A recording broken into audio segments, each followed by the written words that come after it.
Welcome, welcome, welcome. Wednesday night party time. Hey, everybody. It is Vibrant. We are at a new time now, 7 p.m. Central. So due to that shift, we may need to help our, friends out there find out that the stream is live. If you don't mind doing us a solid and sharing it on whatever group chats you got or social medias, appreciate you very much because we've got a really valuable show tonight, hopefully. The plan is that we have, for a long time, we've talked about various ways that letters shift between languages and how we can, as Gabriel puts it, philologically lockpick our way into the secrets of the priesthood and the interconnections between cultures, mythologies, religions, languages. So I thought, last night I was just kicking around like, what do I want to do for Vibrant tomorrow? And it occurred to me we ought to do a show where we try to capture as much of that, all of those details for your lockpicking kit as we can put together. So that's what we're here to do. This ought to be one for the ages, one to return to, one to screen capture some of the slides on. And I spent the day putting together, the best presentation I could on this subject. But that being said, there's going to be way more details available to discover, way more than what we can actually talk about in this show. So this is kind of like the 10,000 foot overview. And I'm hoping that you guys out there in the chat and in our Telegram groups wouldn't mind if you have something pop into your head that's an example of one of the linguistic switch ups that we are describing and discussing. Throw it into the chat. We'd really like everyone's contributions, and I will watch out for those and read those. And, let them add to the mountains and mountains of evidence. Because in this subject, like this subject matter, any one particular variation or etymology that we might derive out of these linguistic similarities are in and of themselves. They're not like hard and fast evidence to prove some kind of connection between cultures. But when you put it all together, it starts to paint a picture, and it's the lie that dies under the weight of the details, not the truth. So here we are with my man, Gabriel. What's up, dude? Welcome. Big up, Chance. Thanks again, brother. I'm excited for this. I love something you said in that last show with Dr. Moshe about how, some of these philological connections, they're not the kind of thing you would bring to court. That is such an important case. But it does help with your own discernment, like you were saying, to cut away the dross and to get a better grasp and apprehension for yourself as an individual. But like you've said before, I love that it's not the kind of thing you can really take to court because not everybody speaks philologically. They don't see the world through that lens. I think you were talking about gematria in particular, but the same goes for when we cross over into other languages, So yeah, all of these are very helpful for the individual. But sometimes you try to bring these to bear in a group conversation and people be like, bridge too far. And you're like, well, how many bridges do I have to build? Because I can build like 50 bridges if you give me time. So yeah, right. The toughest part about this topic is trying to get all of the observations out of my head and into speech, into a slideshow. And it's not the kind of thing where you can do the work for other people. This show is our best attempt to set you up to do the work for yourself. When I say to do the work, I don't mean like that it's going to be hard. I just mean if you have certain keys, and we're hoping to purvey some of those keys tonight appropriately. Now, this is the first Vibrant and Taurus season, and we're revealing the golden and silver keys of the Hierophant here. that's a great goal. If you have those keys, you're going to make the observations on your own, and they'll come automatically. You just need a little bit of a guidance system. And I think it's very important to have a logical guidance system, and then also maybe some fun, flexible green language, twilight language, inspired logos, nudge, nudge, wink, wink from the creator type way of recognizing connections too. But the etymologies that we're going to discuss in terms of like connections between languages this ought to make sense as a system.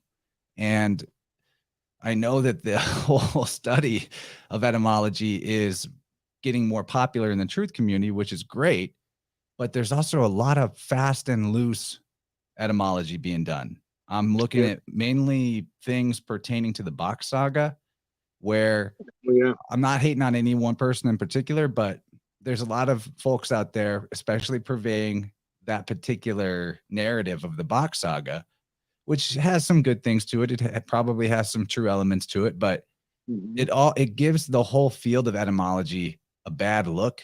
And, it smells like shit in here because there's people like claiming things as true, like millions of years ago, this is what was happening. Like, you really know that?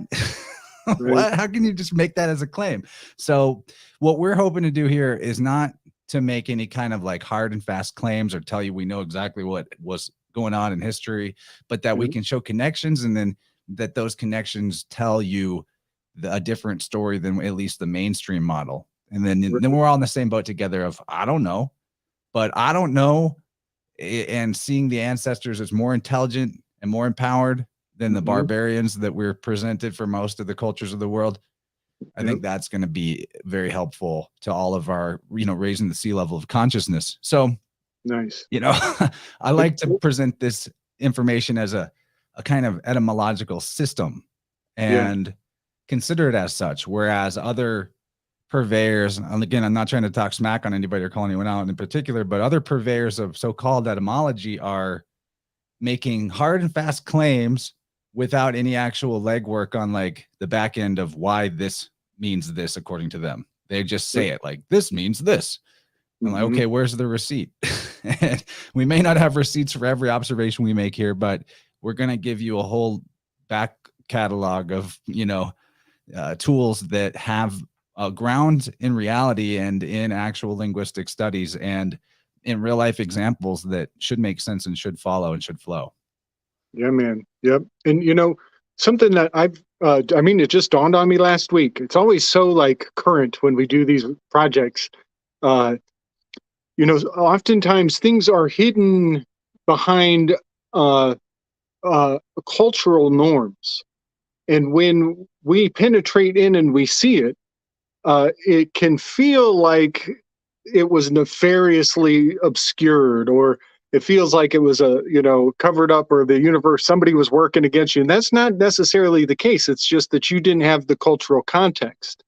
And so when one thing that's on my mind is like, when I learned that, my Thanos Fauci thing about how, Thanos snaps his gauntlet of power and half the universe disappears for 5 years, and how, that's so pertinent to current events recently. Well, I learned that my problem is that they do it with modern language that didn't exist back then, like using English phonetics to prove meanings of ancient Greek words. We try to avoid to do that. I mean, I won't say that I've never made mistakes like that before along the path, but hopefully I wasn't using it as claims. Connections are one thing. Connections, Gabe is the master of this. Connections you pull on a thread of connections that might not have any actual grounds in like physical, logical reality, but it might take you somewhere that does. And that's great. So you should pull on those threads and go places, but it's all about like, what are we claiming as truth versus what are we investigating as interest? Right. Because it'll totally take you places you never thought and you never would have got there if you didn't follow that thread. So the thing about Thanos Fauci, when I learned that the word for gauntlet in Italian, because he's Anthony Fauci, in Italian, the word for gauntlet is monopoly, a monopoly. And basically, we know about what the medical industrial monopoly is all about at this point. And so the metaphor of Thanos Fauci became more solidified when I realized that in Italian, the monopoly was, his, what is it? 6 presidents, I think 5 or 6 presidents in his hand, literally in his hand for that long. And so, and that's when it clicked. I was like, oh, he's Thanos Fauci. And it fit like a hand in a glove. The Infinity Gauntlet. Yeah, buddy. Yeah, so that's the kind of style that Gabriel's got. Amazing. It takes you places, it does, but we're gonna look at some slides now. I think that enough people have piled in. We've been here about 10 minutes. So I also want to say thank you to the friends in the chat who have already sent a super chat across. Thank you so much, Rachel and Logan. You guys Yeah. are consistent, commonly supportive people, and uncommonly awesome audience members. So thank you so much for that. And I encourage anybody else out there that wants to super chat. This is my job. So thank you for that. And I did a lot of work today on these slides. Okay. All right. Well, do you want to say anything else to introduce the topic before I bring up the slides? It feels weird to pull up the slideshow before 45 or 50 minutes in. Well, good point. Something that's been on my mind about this, and maybe the reason why it's good that, I believe that it's crucial that everybody at least make an effort to learn one other language at a minimum. My ex, she's from Spain, and she used to make that joke about like, you know what it is when people have three languages, and I'm like, what? They're trilingual. What is it when they have two languages? Oh, they're bilingual. What if they have one language? And I'm like, what? She's like, American. I'm like, oh, ow, that hurts. That hurts. So yeah, If you look up all the words I know from other languages, maybe that is like knowing a second language. I don't speak fluently in anything, but I'm getting dangerous on different alphabets. Yeah, that's a good, yeah, man. That you're our go-to for the Greek. Well, so this is what was on my mind a week ago, is like, one example is like the Pledge of Allegiance. We were told to say the Pledge of Allegiance way before we were even old enough to have the discernment as to what that means. In up until 1942, the Pledge of Allegiance looked a lot like the Sieg Heil that the Germans were doing. Trilingual, yeah, right. Yeah, Sicilians with the three legs, one for each peninsula of the island. um, so, so one thing that I think about is how often do we get kind of duped into agreeing with or even saying things that we don't really know the meaning behind them. That's one of the hazards that hopefully increased discernment and linguistical savvy can kind of help us navigate a little better. Even we know what that comes out to in the courtroom. In the courtroom, they have a whole other dictionary where the words don't mean what you thought they meant. And you start wrapping your head around Black's Law, and it will open entire parallel realities, And that's another thing. I think this is the actual multiverse, the linguistical maze that we're trying to, lay and give better perspective on, elevates people's awareness of the landscape. And so Black's Law is a really good one to have in your tool belt, because you'll realize that some of those words don't mean what you thought. And then also I have here another example is like the doctor's oath.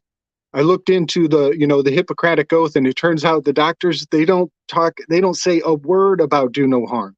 That is not even in their process any longer. They snuffed that out in the 60s.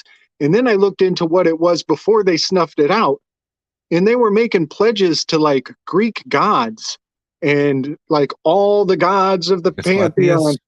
Yeah, they were making pledges to gods that I don't necessarily give any credence to. So that's just another thing to think about. People's oaths, oaths of civil servants. They've kind of eroded all of that, and we're in a whole new world at this point. So I just kind of wanted to put that on the table since we're about to take things to another level. Awesome. And Braden just sent me a super chat on Rockfin, but he said it's for a premium Duolingo account. So challenge accepted. Yeah, I would definitely like to put my money where my mouth is on maybe, because what you can do with a few minutes a day, man, I think all of us out there, like, let's see where we get if we spent, 30 minutes a day on teaching ourselves another language. I'm probably going to go with Greek because it's fun and I already have the alphabet figured out, but we'll see. So, yeah, Dylan says what you're talking about comes from the Therapeutae, who we have to thank for the Gospels and Epistles. Yeah, there's a lot of good info about that in the Spirit World books. But let's crack into the slideshow, buddy. And you guys out there might want to do some screenshotting as we go through this. What we're looking at here, first of all, is a chart out of a book by Godfrey Higgins called Celtic Druids. So right here, I've got a copy of it. And it turns out that the Kessinger's Legacy reprint, you may have seen, let me make myself big. You may have seen books with this kind of cover before. They just reprint old, rare books. Kessinger's Legacy reprints of Celtic Druids. Why I'm specifically mentioning this printing is because compared to other old books that I've gotten, the pages are big and the text is blown up, so it doesn't like destroy your eyes to read it. It's nice, very nice. Man. So we're looking at this is from the beginning of the book. It is a affinity of ancient alphabets between the we're looking at column 1 here is the name of the Hebrew or Samaritan letters. Samaritan being like a proto language related to derived from the Phoenician alphabet. So after the second column, Samaritan letters, third column, Chaldee Hebrew letters, the fourth, powers of notation, aka the gematria value, then the Greek in the fifth column. And then important to note is where the asterisks are in column 6 is showing you the first letters brought to Greece, mythologically anyway, by Cadmus from Phoenicia. Then the names of the Greek letters, the names of the Celtic Irish letters. And so also interesting is the tree correspondence. We could talk about that a little bit. I'm not sure that it's a little different in some of the columns from the tree correspondence than what the moderns claim. So that's kind of interesting. But let's first of all, right here, looking at the Greek to the Hebrew is a very great way to discern how the letters start to swap around, right? So Aleph, A-L-E-P-H, that's your A, and corresponding to the Greek alpha. So right there, it's kind of an anagram, right? It's just instead of an A at the end of like an alpha, there's an E in the middle. Aleph alpha seems quite obvious. And then interesting is the name of the Irish Celtic letter for the A, which is Ailm. Ailm. I don't know exactly how you would say that. Ailm. So yeah. I think it's obvious why Higgins puts that as corresponding to the elm tree, but the moderns actually correspond the A in the Irish alphabet to the pine tree, which is interesting. Maybe because this letter A, it has to do a lot with like strength a lot of times. Think about how the letter A in the capital looks in English. If you flip it upside down, people talk about that a lot, that it is reminiscent of the ox's head, right? Mm-hmm. And I find fascinating that according to modern linguists in terms of the Irish alphabet, this Ailm letter is actually, they're saying that that's the last letter of the Irish Ogham alphabets. So, right. But it's like, we're going right to left or left to right. Which is it? But the actual way that the letter is written in the Ogham is is an X. So the X being theoretically the last letter of this Irish alphabet, according to moderns anyway, and being the shape of the X, that's the tau, the final alphabet letter of the Hebrew, the Phoenician, the Hebrew, the Greeks, and depending on who you ask, they might put upsilon at the end, but tau is, in my opinion, more appropriately to be at the end. The T, the terminus, the boundary line, the end. So the fact that they're calling it the last letter, the 16th letter of the Ogham alphabet, but it's also got the shape of the X, which is the tau, the last letter of the other alphabets. Very interesting. Yeah, man. Another thing I always point out about all the, so many of the alphabets put the ox in the front, the ox in the front of the cart, so to say. Well, one thing about that is ox, for one, it can be the alpha of many herd animal. The bull can also relate to goats. It can relate to the sheep in the front. But another thing is to think about the bellwether. I always got to bring up the bellwether. It's always got to come back to the snippy snip. The bellwether is the castrated lead herd animal. They castrate the alpha male, and they put it in front of all the other animals with a bell on its neck. And then it becomes the lead example, and all the other animals just do what the one in front of it does. And so there is something kind of deeply ingrained and kind of herd mentality that is intrinsic to these systems. And that's just me kind of bringing in the occult connotations behind always having the ox as the front of the alphabet. And I pulled up Cadmus on my dictionary of classical mythology. Can I read this real quick? Because it's got I think there's a pretty fun little mystery in here. Yeah, absolutely. There's a mystery with Cadmus. Let's get into that. Yeah. So I'll just read this paragraph. And there's probably, this is could be a whole show in itself, but we'll just throw it on the table. And oh man, there's some fun names. Son of Agenor, king of Phoenicia, and Telephasa, Griope, brother of Europa, Celix, and Phoenix.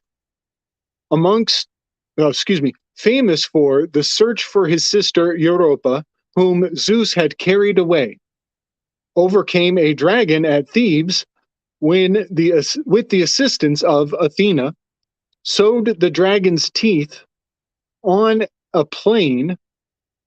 Immediately, a company of armed men, or Spartae, sprang up, ready for attack.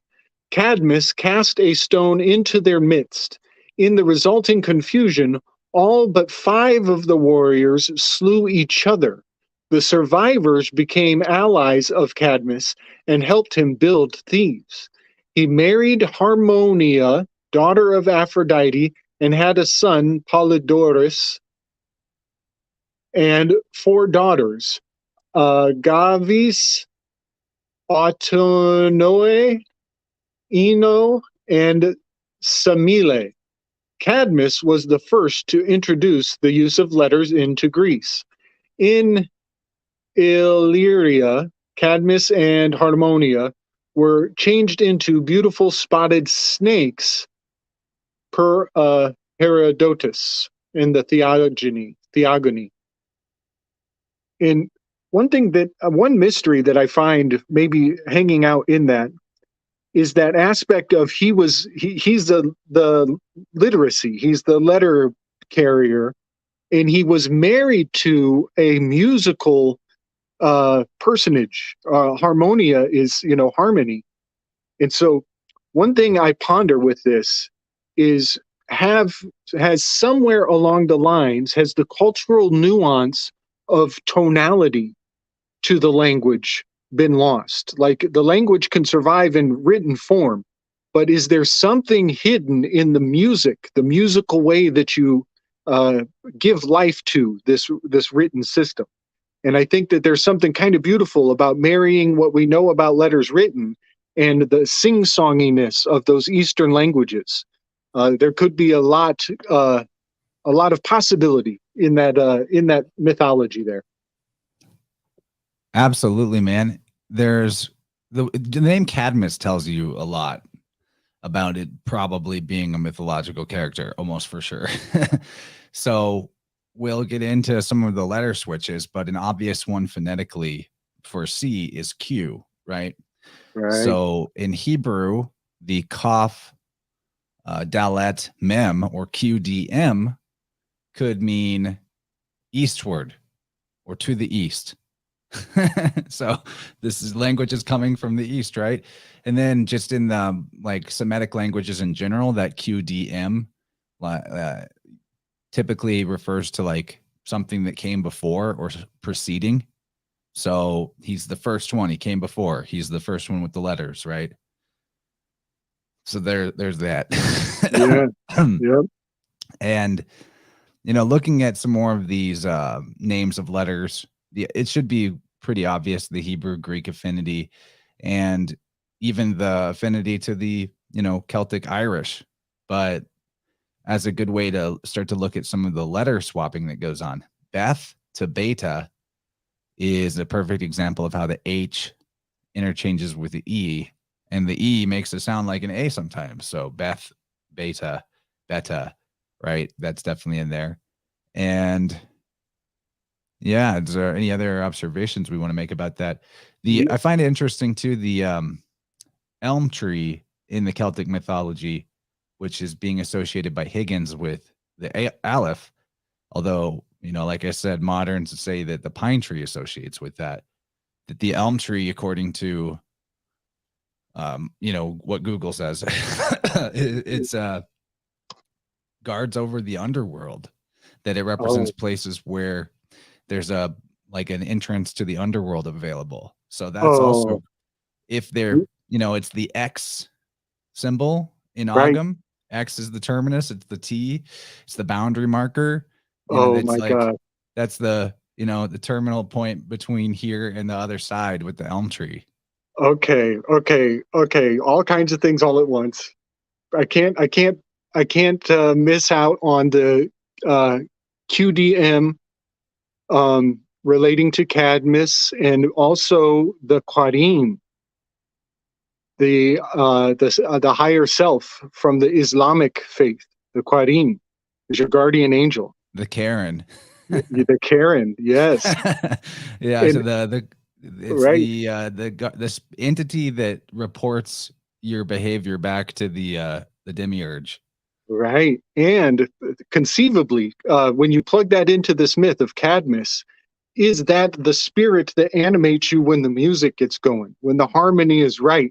Does your Karim come forth? Is that is that inspiration?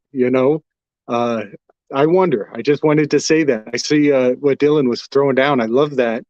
And then when you said that we're talking about the gateway to the underworld and the pine, this will be, I'm pretty sure. Well, it's the elm that's the gateway to the underworld, technically. But the pine is what moderns associate with the elm letter of the Celtic Irish. But again, it seems pretty obvious elm would be the association if the word is practically elm, but it is right.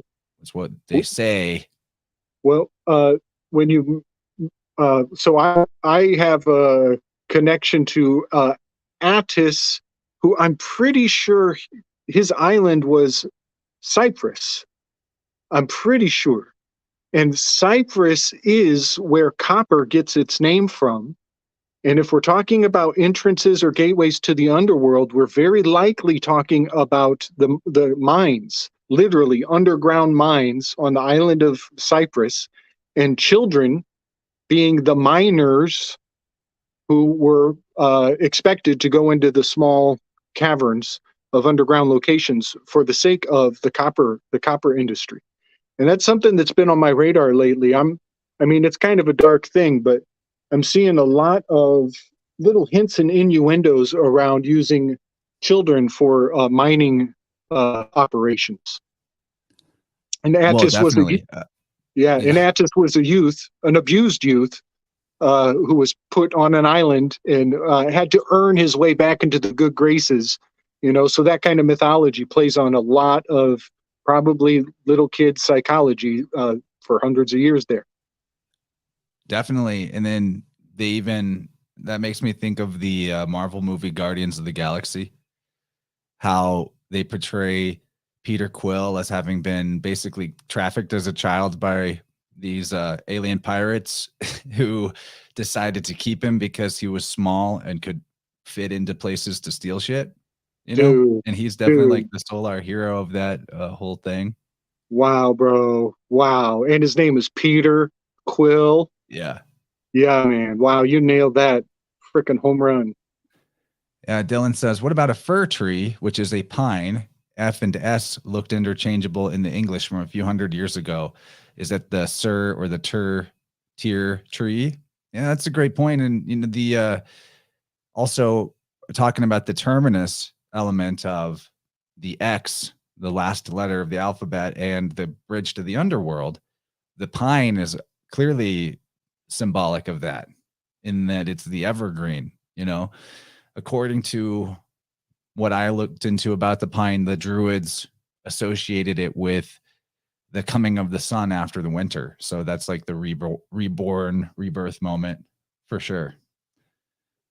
Wow, there's lots of good stuff going on in the chat. Thank you guys. I'm keeping my eye on it. You guys I are making know. amazing I'm comments gonna here. I'm really looking forward to coming through on the replay. I can see tons of gravy pouring in there. So much gravy.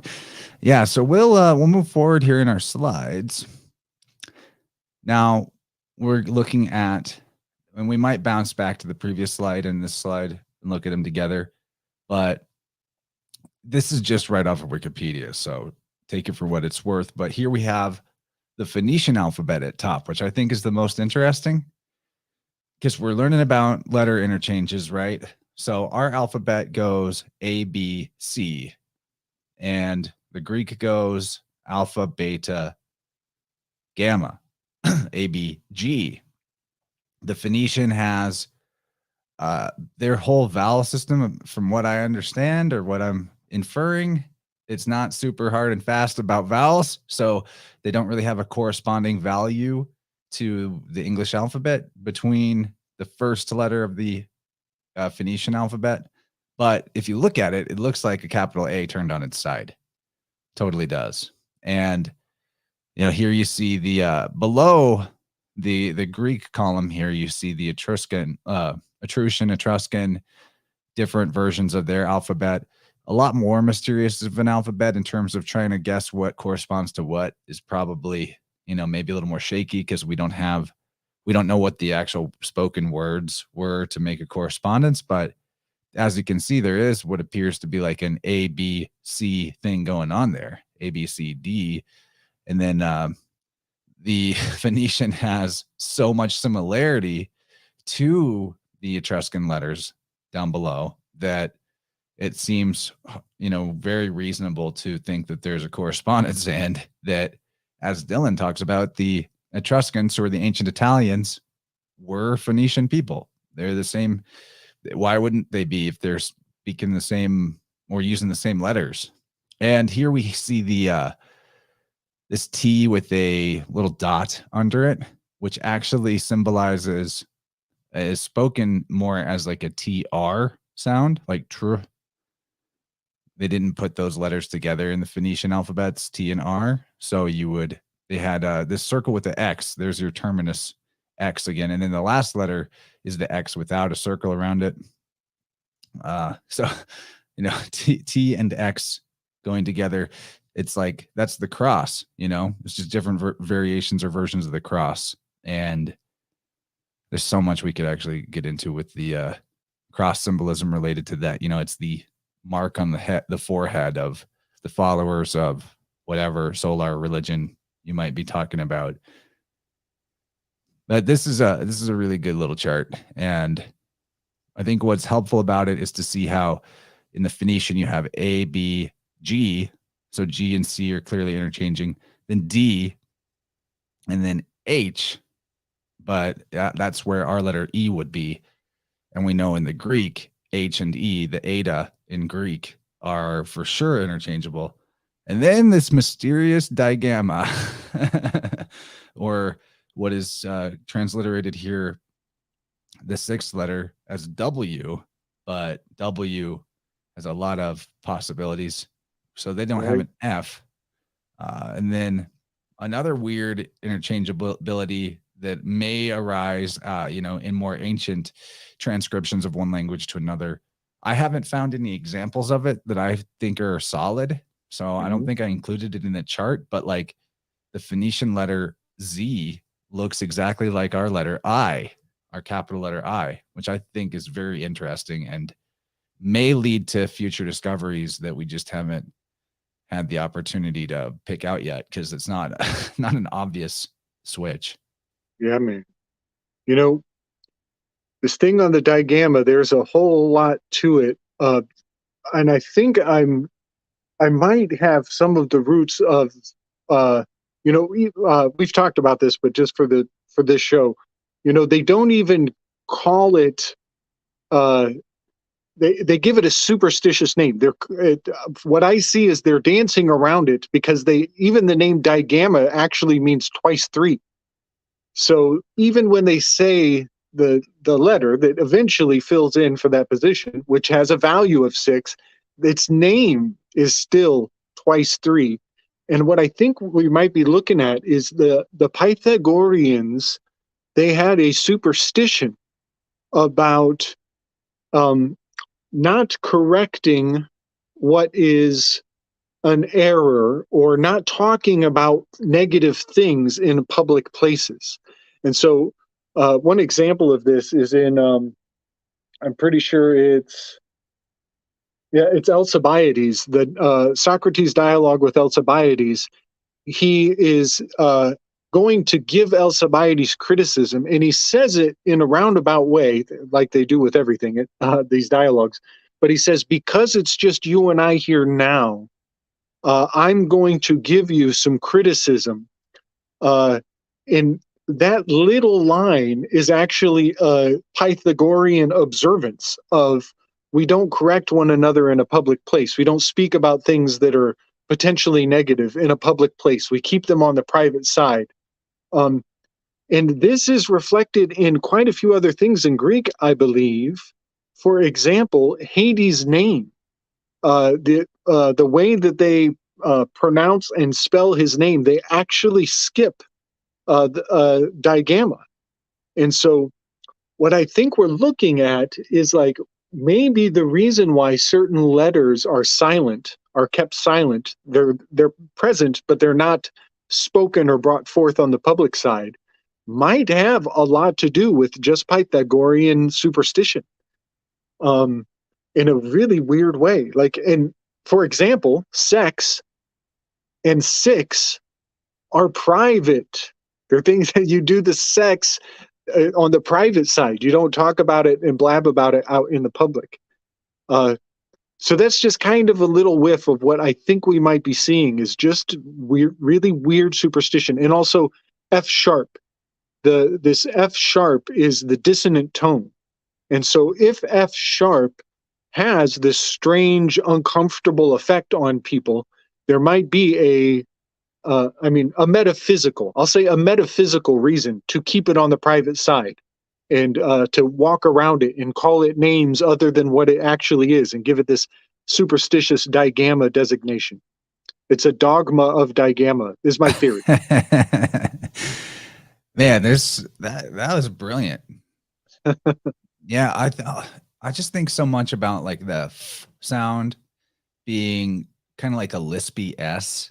And then I think about the Spanish and how, the Spanish are Gallic people or Celts, and thus also related to these same alphabets. Like Caesar, even in his writings, talks about the Druids or the Gauls, the Celts, having the use of the alphabet, the Latin letters, even, I think is what he says. Dylan can correct me because he's in the chat. They either were using the Greek or the Latin letters, but regardless,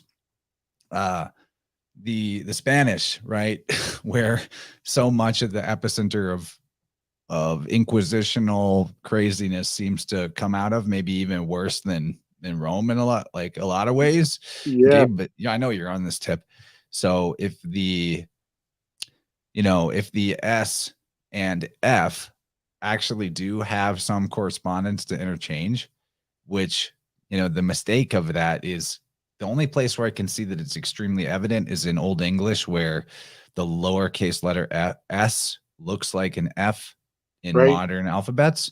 Yeah. Well, if that's the case, and then also we have the P, the letter P is definitely interchangeable with the F sound, Right. like the Punic people are also the Phoenician people. So fen and pen or what have you. So, if that SF really does swap, the Spaniards could be like the Fanyards, like the relating again back to this phantom referring to the priest class or the temple. Yeah, So I man. want to read a couple of comments though. Thank you for hanging out in the chat, Dylan. You're throwing out some really good stuff. Yeah, He buddy. says make sure that you point out that a couple hundred years ago, it was conceded that the Marcellana, the Etruscan tablet, where this top alphabet here that we're looking at on the Etruscan column is from, it was conceded that that is the oldest Greek abecedarium as well. And there's a 50-cent word for you guys for the night. Abecedarium is an artifact that puts an alphabet, like is an engraving with an entire alphabet in order. So wow, helpful things to find. Like we were talking about with the supposed runic abecedariums. And then Dylan also was on it with the whole Z and I interchange. He reminded me that when we talked to David Matheson and we were talking about gods of thunder, storm gods, Zeus and Jupiter and all the others that wield the Vajra, many others. And he pulled up a piece of pottery that he was using as an example because Zeus in this piece of pottery was in the kneeling position with the Vajra over his head, very much reminiscent of the way the constellation Hercules is depicted in the night sky. He was using that to demonstrate Zeus and Hercules affinity. But there were actually Etruscan letters on that piece of pottery, and they looked like in English IEUS. But that's because the Etruscan letter Z looks like, or the Phoenician letter Z looks like our letter I, right? So so there's an example of it, of the I and Z interchanging, because it looks like it says use. Wow. But maybe it's not really interchanging, but yeah, that was cool. I like that. One thing I see polymathing, he brought up that the six-sided shape of the flag of Israel has that the rim fan, Star of Rim fan, Star of David, whichever. Well, theoretically, I'm just spitballing, but what if this is like iconoclasm? The Greeks, they slaughtered a swine on the Jewish temple, so the Jewish temple is defiled forever, and therefore Zeus forever will mean dirty or defiled. Like Zeus is the defiled one. And one culture thinks that the pomegranate is the fruit of knowledge or the fruit of evil, and the other culture thinks the pomegranate is the fruit of wisdom and good things. A good omen. So I wonder if the 6 is anti-Greek, is kind of iconoclasm that would be like, okay, we're down with the 6 only because the Greeks were afraid of the 6. Just a thought, just kind of spitballing there. And I know there's a lot of intermarrying and interbreeding, and they don't all hate each other, but I'm just thinking that maybe there's something going on with the oh, you don't like the 6? Well, that's our thing. And then, with the Christians, it's like, oh, you don't like the pentagram? Well, that's our thing. We're going to do the pentagram. If it's going to keep you away, I'll put pentagrams all over myself. You know what I mean? Well, we can't leave out, maybe the world's most famous 6-pointed symbol. Actually, me and Jennifer have been talking about this, really her pointing out, the differences between the symbol of the Star of David and the cross, and how, when you think of it astrologically, the Star of David with its 6 points and, 2 triangles, it merged together, is creating like a lot of trines. So astrologically, it's like a symbol about claiming the easy blessings, you know, right? Right. Claiming Yeah. all the blessings from all directions and just everything coming easy. Right. This is just a thought experiment. And then Hmm. the cross is like squares, 90 degrees, angles of sorrow, taking, extracting the value out of the challenge. And when Right. you look at kind of the puritanical work ethic idea versus, Yeah. the financial banking in on paper types of ways of making money. Right. One is extracting the value out of difficulty, and one is extracting value out of getting other people to do the difficult work. So those I two see. symbols, there's kind of something there. So that might have something to do with the six idea Right. as well. That it could be that it was maybe like this is all just high octane speculation, right? But Hmm. the hex of the sex, if you will, could possibly pertain to being averse to usury, priestcraft, mercantile, wealth extraction systems Yeah. that had been making their rounds, or and that some people were hip to that, and they sort of symbolically were encoding that it was an undesirable route to livelihood. I don't know. Yeah, man. I see it. I totally see it.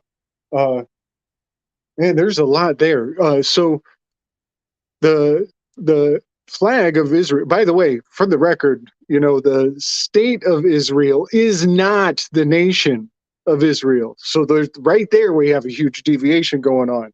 Like Oh yeah. people, Also, religions are not ethnicities, exactly. There's so so much. Yeah, they're there's not the so same much thing, to guys. parse out. But so that flag, it's got the two lines, one above, one below, parallel lines with the two triangles in the middle. Well, for one, that is very much a Masonic tracing board, which they used to put on the ground, face it to the east. You got two pillars, and you got the thing in the middle.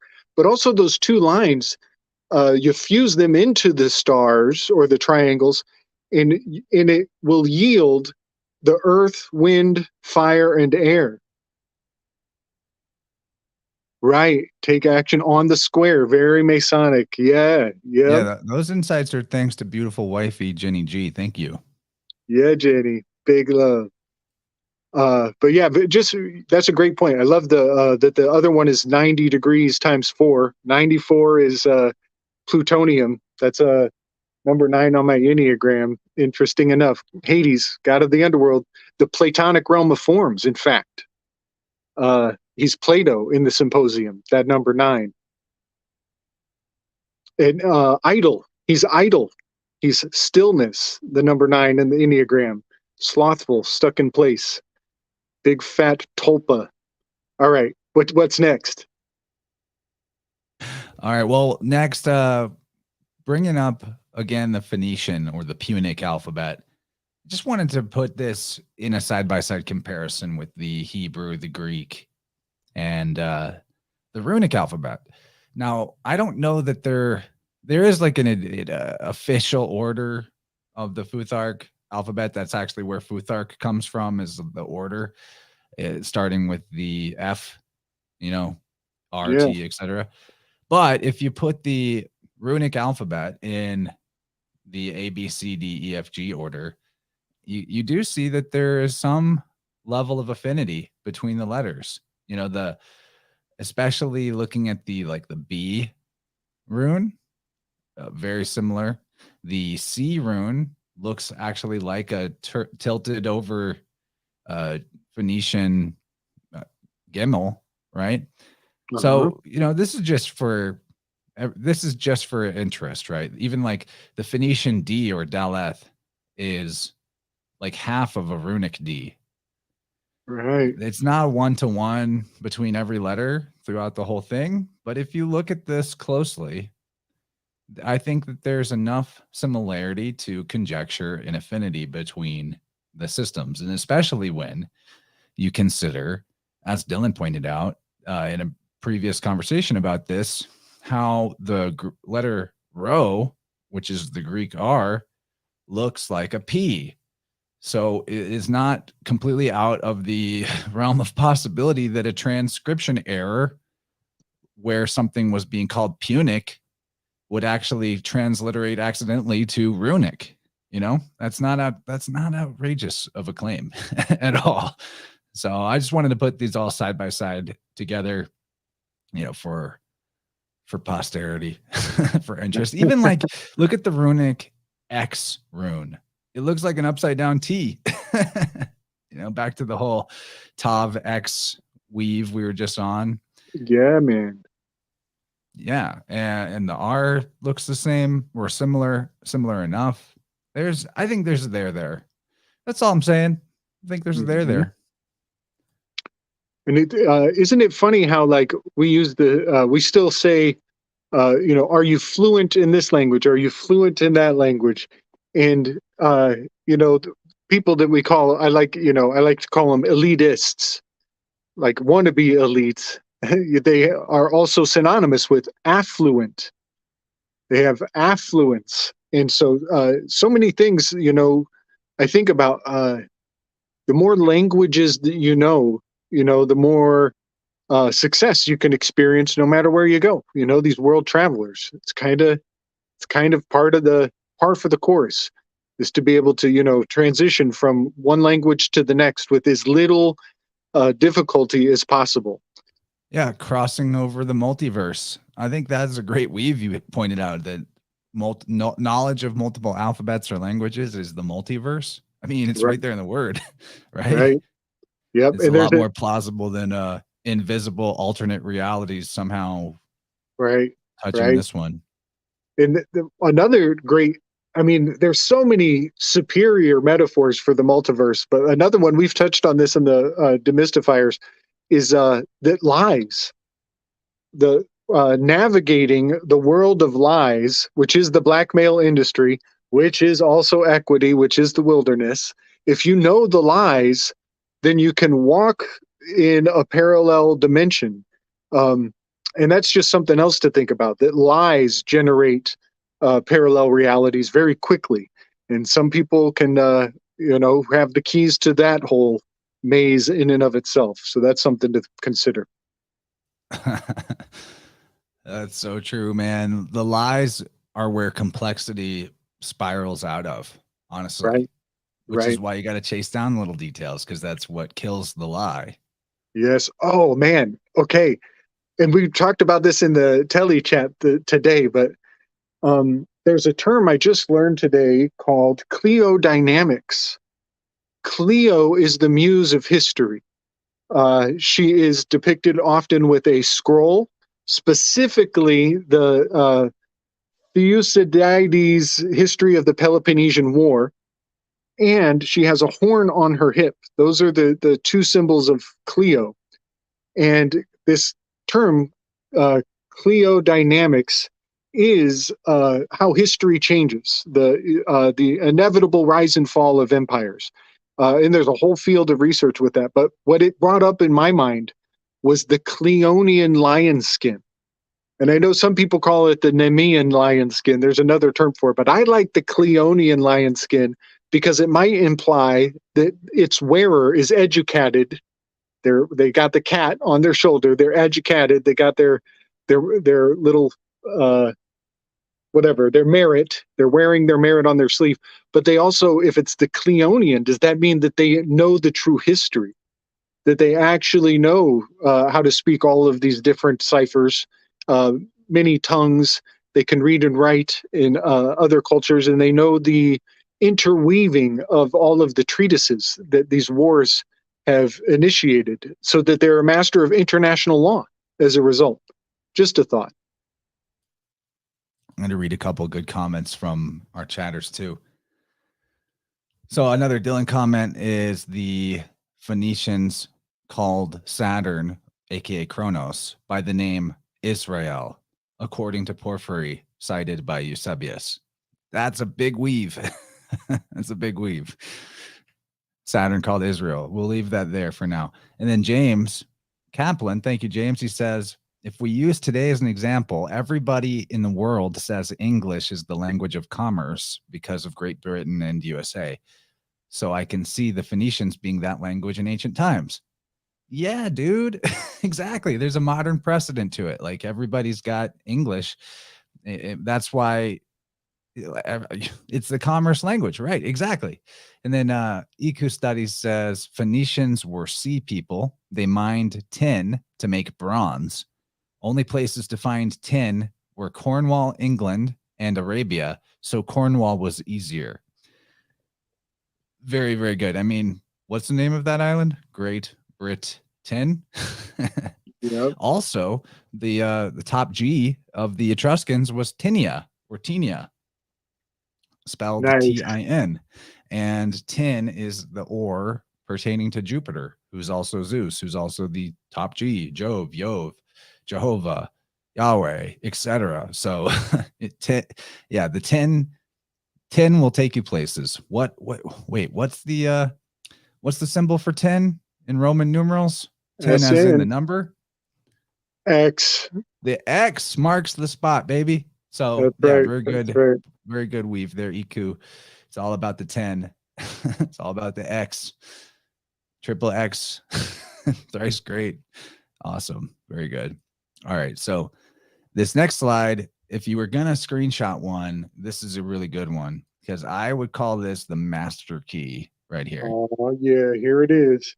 The master key. Although I will say this is not like the end all be all. There's probably other swaps. I did my best to fit it all into one screen, a little hard to do. And actually, Dylan already pointed out one to me, and we'll get into that. But, buddy, let's see if we can throw out some examples for as many of these as we can, maybe going in order, if that sounds good. Yeah, man. I have some slides following that get into the more common ones like BPV, GCK, and all that. But yeah, and this is where I really want some input from y'all chatters out there. So yeah, Booty Yoga just said ja, yeah. Yeah, that's one of the names for yay, ya, yes, the supreme being, Jupiter, etc. Jupiter, the god, not the planet. But yeah, B and P. So an example of B and P would be maybe like Bali and Pali, Palibali. That's a really good one. Or the Pelasgi. Those are some examples. I'm trying to think of something, I couldn't comprehensively come up with examples for all these and also get other slides made. So I know that all these are valid though, and I've come across them. Yeah, Palestine, Nepal. There's a Palestine in Nepal, Booty Yoga. That's a good one. Pali is pertaining to wisdom, like Pallas Athena, but Bali, in the Pala, Pule, all these words, Pallas, they pertain to the head, the top, wisdom, the crown, like Keter. And even in the Bible, there's a verse where Jehovah says, "Thou shalt no longer call me Bali," with a B. So I think whenever we're looking at, the B to P, one of the most useful versions of that would be like even in names of Buddha, right? Buddha is Bud, that's the root BUD, but that P and B switch and D and T switch. So you get like Po or Pot. Those are also versions of name of Buddha. So there's some examples of the B and P switch up, and the B to the V is an obvious one. There's even a word for it. It's beticism. And so in this really comes from the Greeks more than anywhere, that in the modern Greek speaker, their letter beta, they pronounce as a V. So like where we were saying boustrophodon to talk about right to left writing instead of left to right writing, they would actually say voustrophodon. So they are currently, the modern Greek speakers are currently doing the B to V switch in their own alphabet. They're writing the letter B and saying V sound. So that's a big one.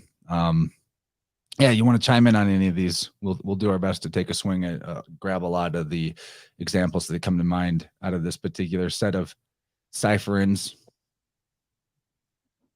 Man, like I just think of Blavatsky just keeps coming to mind, you know. Pleb Batsky would be like the plebeians, you know, the commoners, accessible to commoners. What's this, Budweiser?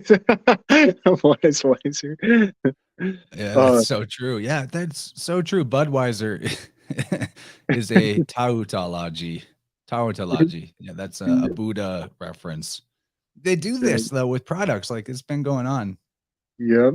And I think about Palestine. Is it actually Baal? You know, Baal-stein, the stones of Baal, because he was the regional god before the Israelites moved along. Okay, so Dylan just says I'm leaving out something with Vustrophodon. It's actually both directions, right to left, left to right, alternating line to line. I didn't know that. See, I don't know everything, guys. I need y'all. Yeah, I think learning. It literally means like as the ox plows, right? And that's actually like a ziggurat is it's designed so it has those angles where it like kind of slants back and forth and back and forth. The ziggurat is the shape of that Tower of Babel. And I've always thought of, and sure enough, it is there in the Middle East where Bostrophodon was one of the last cultures that used Bostrophodon. And I'm a little rusty on who it is. But the tower, that's where we're told that the Tower of Babel was located in the Middle East.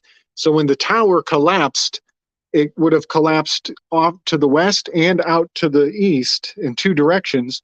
Well, sure enough, the languages of the East, they move their language from the east to the west, back towards the source of the Tower of Babel. And languages in the West, their language moves from the west out to the east, so that it's almost as though our language is coming back together to rebuild the tower. And that's the metaphor that I just remember picking up somewhere along the lines. So the one that I left out, maybe not the one, perhaps there's more, but Dylan texted me this one about the letter G or GU specifically, switching with W and with B. So an example would be like, that's a French thing. It's a French thing. Yeah. Like think about the word wile and guile. Yes. Wily and guiley. And then this one, he wants you to get onto the temple bar because he pointed out the an alternate name for William is Guillermo. And also so the will and the Guill, that's a swap, and then Bill is an alternate version of will, right? And then guerre, like gorilla, Guerre, is the word for war. Yes. And then bar is a swap, evidently, that you see in a word like barracks. Yes. So whenever we're talking about the temple bar, they're flying the Admiralty Maritime Law war flag of the United States, right, at the courts. So the bar association is the war association. What do you think? Totally. It absolutely is. Before I forget, a really good one is Winnipeg and guinea pig. And because they are French. And sure enough, there were tons of experiments pop out of Winnipeg. I think there was a kid, it was on Jordan Peterson recently. He interviewed a woman, and she was talking about one of the foundational cases of where the doctors accidentally damaged a child's penis in a surgery, and to make up for it, the doctor was just like, "Hey, we could just cut this thing off, and you could tell him he was a girl all along." And they changed his name and everything. And then the doctors came and they like lauded it like it was a total success story. They just convinced the kid he was a girl, and that is a horrible case. But it took place in Winnipeg, and when you switch the W to a G, it becomes guinea pig. It's so fascinating. Sometimes the way there's like this truth hiding out in the story, whispering like right under people's radar. And if they have this philological uh, lockpicking kit, they can see a much deeper level happening right in front of their face. But So yeah, what you just pointed out is I love this. This is why I yeah, love you as a collaborator, because you catch this stuff doesn't you don't miss this stuff. And so I think this what you're describing could be something people have experienced throughout all ages that were paying attention and that had wisdom, and that the those little things like guinea pig Winnipeg, I doubt that that was like a plan, some nefarious being planned, some human being planned to do that to that child in that city the because it was all a doctor's big joke. the But doctor's name was Dr. Money. It's like so a I think little the way that stuff like that comes through language, synchronicities like that come through language, in my opinion, could be a reason why the mediator, the Mercury, the Hermes, Jesus, the Word of God, all these yeah. savior deities, or specifically mediators, as in they're the ones that are your go-between between you and the top God.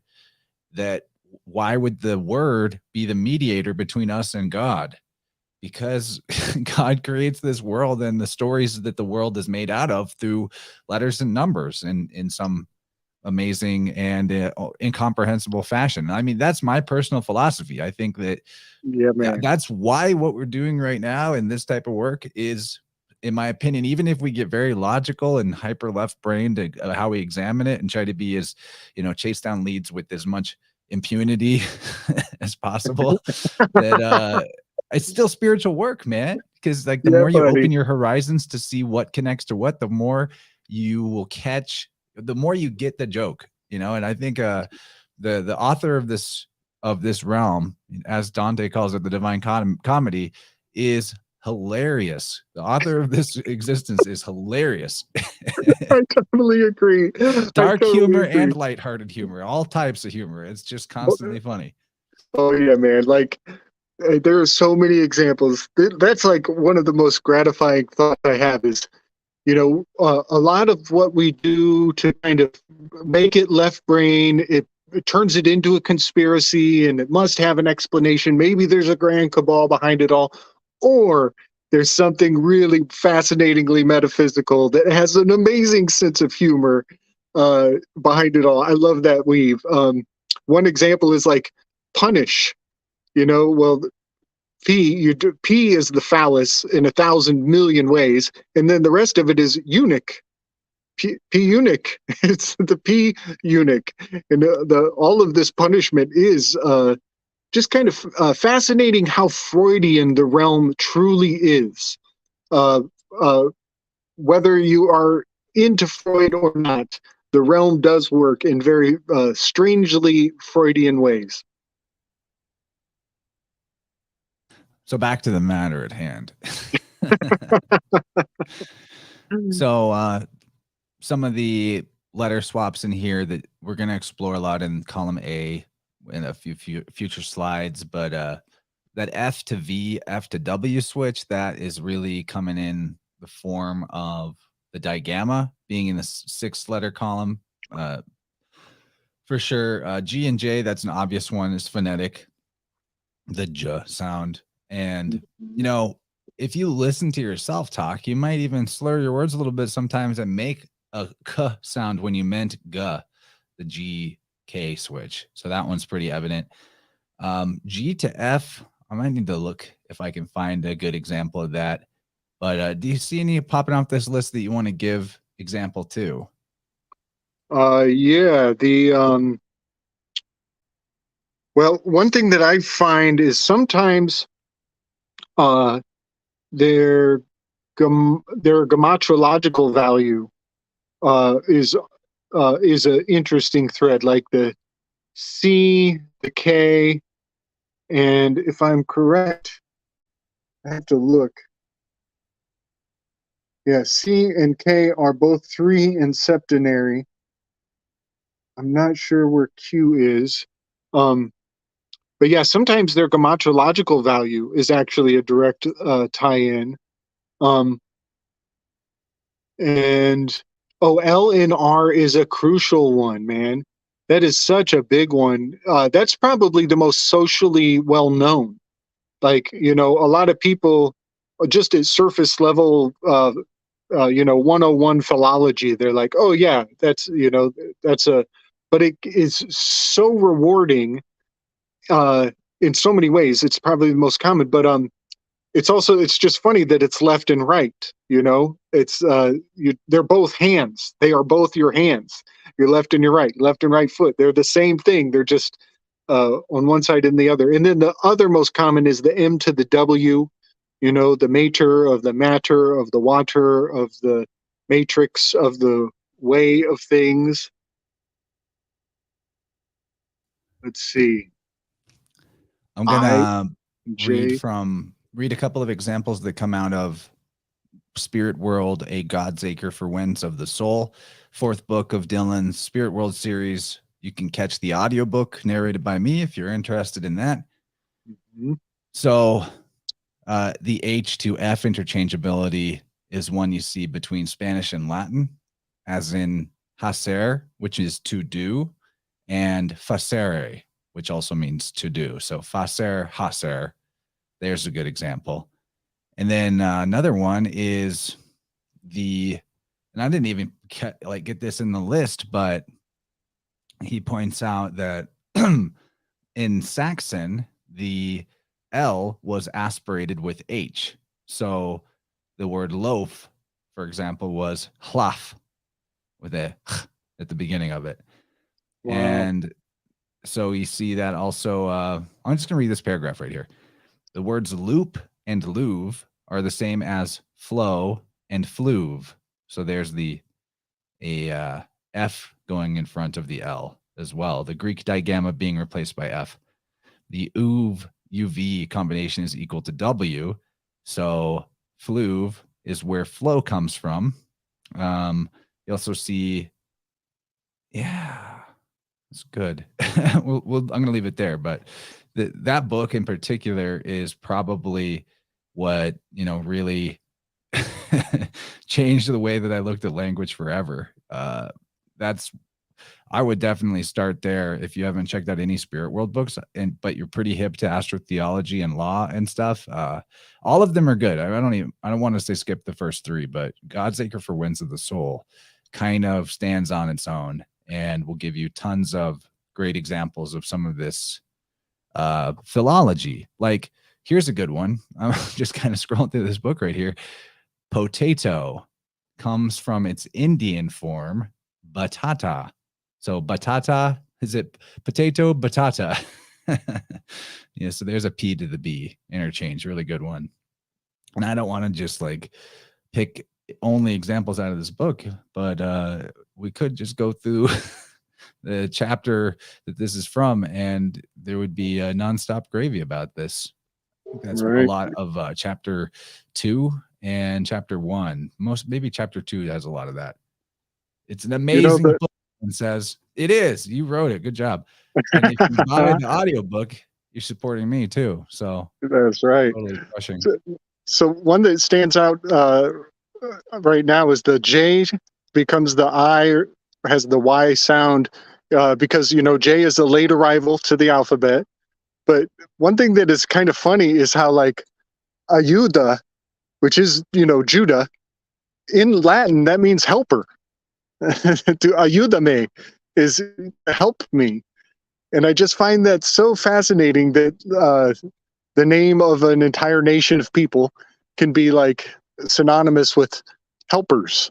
There's probably a lot of cultural mirth behind that little fact right there. So the another one that I might not be super solid on, but I think it's there. Yeah, it's just like we would have to it'd be a little harder to find examples of maybe if if it's an accurate one. I'm just gonna throw it out there that maybe this one is a little trickier, but the letter H interchanging with N or N with H, that is if we back up a few slides, that's going to be something I'm deriving largely out of, well, not these alphabets, but the old Italian, the Osci or the Oscan is where you really see that. Like, let me have it in Wikipedia here. It's not on the slideshow. So here we go. So yeah, if you look down here in the 5th century Etruscan or Italian alphabet, the Oscan, their letter for N looks just like an H. And if we get into like the Proto-Sinai scripts, you kind of see that happening again. So here's one of the versions of the letter H, but it looks, actually, it's apparently in the Cyrillic alphabet, that's an I. So it's like a reversed N. You see what I'm looking at there? Yeah, So, that's trippy. yeah, so I think that there's some stuff there too. Cyrillic is like the Greek the version of Greek where if I'm not mistaken, Russian takes its alphabet from later down the line. So there's more, there's a lot more gravy to derive out of looking into like Russian sources. Like, that's a huge fucking country, and we barely even touch that stuff. But largely because their alphabets aren't as old. If you go back to where their alphabets derive from, you're still finding your way to the Phoenician stuff. So, kind of focus on what is the oldest that we have the ability to look at. So, right. I was thinking about that word Siberia, and it's got the Iberia in it again. oh yeah, and then the Rus, R-U-S. Yeah. Well, that's backwards. Sur is the capital of Phoenicia. Totally. Yeah. And you know what? That kind of comports to the idea of like the languages from the west moving towards the middle, and the languages from the east moving towards the middle. That in the city of Tyr, it runs this direction, but in the other direction, it's Rus. It's the opposite. So they're coming together towards that Tower of Babel metaphor, which is not historical, totally ahistorical, but it's a good metaphor. Oh man, and the tower though is a great thing to consider because like Mario has been doing the series on the tower. Yes, he's done a couple of videos on. He's like really into Mars lately, or during Aries season, and he's talking about the tower, different tarot cards of the tower. Oh, and Tor, like Torre. Tor is the I think French spelling of tower. So yeah, we man. know the vowels swap out really easily. So like Tyr being Mars, and tower, the Mars card, right? Yes. Very good weave there. And then Mars, I think, in my opinion, before being named the name of the planet Mars, I believe Mars is the name of the sun previously. Right. And like that whole concept of the most high, well, the tower goes up to the top, and then we're talking about Tor, which is Tyr, which is Sur, the Phoenician capital, the top of Phoenicia, and the sun in India is Surya. Right. And we've kind of slid this over to when Dylan was on in the past, but like 16 fundamental levels. 16 is the Tower of Babel. That's where all the language, the one world language. So that 16 in the Tower is, these are the fundamental building blocks. But one more thing on that. The 16 is the number for sulfur, and this is bringing to light the fact that the story of your life is what's going to save you, is your savior. And it's not so much like it's not always all about the sign or the sun worship. In many aspects, it's the sign worship. And these written words are going to be the book of your life that's going to outlast you. So that becomes your salvation, is you hope that people speak kindly of you when they put you in the signs of the letters of the stories of your life. I love that. And yeah, and also the savior or the mediator, being symbolic of the written language. That's what carries forward wisdom too. Of course, Right. we'll say that again and again. I'm going to move us forward in some slides. So this is a slide just about how vowels, pretty much all vowels, could potentially interchange. Great quote about this from William Betham in his book Etruria Celtica, investigating antiquities of Etruscan literature from 1842. The spelling with an O instead of an I is nothing, for the vowels are not the bones of a word, but merely the filling. The ancient Gael of Ireland used vowels A for E indiscriminately in spelling. The old Etruscans had no O, so U was a substitute. Besides, the Romans spelled their Janus, or who's Janus, from ear, and might easily commit such an error. So more context about that quote. He's actually talking about that Janus is Oanes, because of all the reasons just given, that if the J and the I could interchange, then Janus is only one letter away from Oanes, right? One letter away. The O becoming a J isn't actually that crazy when you look at it from this perspective. And now I have here the four-letter name of God in the Hebrew, the Tetragrammaton. And at the bottom is the modern Hebrew spelling. And then at the top is the Phoenician version of the Tetragrammaton. Yes, they had it.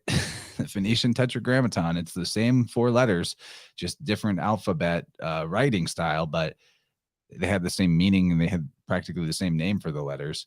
So the Yod He Vav He, the Hebrew name of God, can transliterate as a multiplicity of different four-letter words, YHVH, or IEUE, U, or JEUE, Jew, or JOVE, Jove, or JEWE, Jew, or IEVE, Yeve. So, and in my opinion, this is one of the best examples of how the language is concealing the fact that the 3-in-1 doctrine, Trinity doctrine, is referring to the mother being the father and being the son simultaneously. They're all one being. And you see it right there in you, Eve, Jove, Jehovah. And then the four letters of the word we call today as Hebrew are Aleph, Beth, Resh, and Yod. And those letters transliterate as OBRI, IBRI, ABRY, AVRO, and more. So the Hebrew is also the Obri or the Ibri. And in my opinion, this is where you get the Iberian Peninsula of Spain, Abury of England, and possibly even the Irish name O'Brien. So all vowels interchange, especially when you're dealing with an alphabet like Hebrew that didn't even have vowels to begin with. Wow. O'Brien, that is really interesting. It's like the brothers of the seven. And Dylan says the Phoenicians called Ireland Obernae, Obrnae, Obernae. Wow. Pretty close to O'Brien, in my opinion. Yeah, man. Yeah. That is cool. And this, just from like a free association, looking at the shape. PK, real quick, I want to address PK's question. Were the Phoenicians Jewish, or the Jews descendants of them, maybe? So that's all depending on like what we mean by Jew, because in the way this question, I'm not nitpicking at you, but the way this question is worded is inferring or implying that Jew is something you can be descended from, but it's not. It's a religion. It's not an ethnicity. It's a choice, right? It's a religion.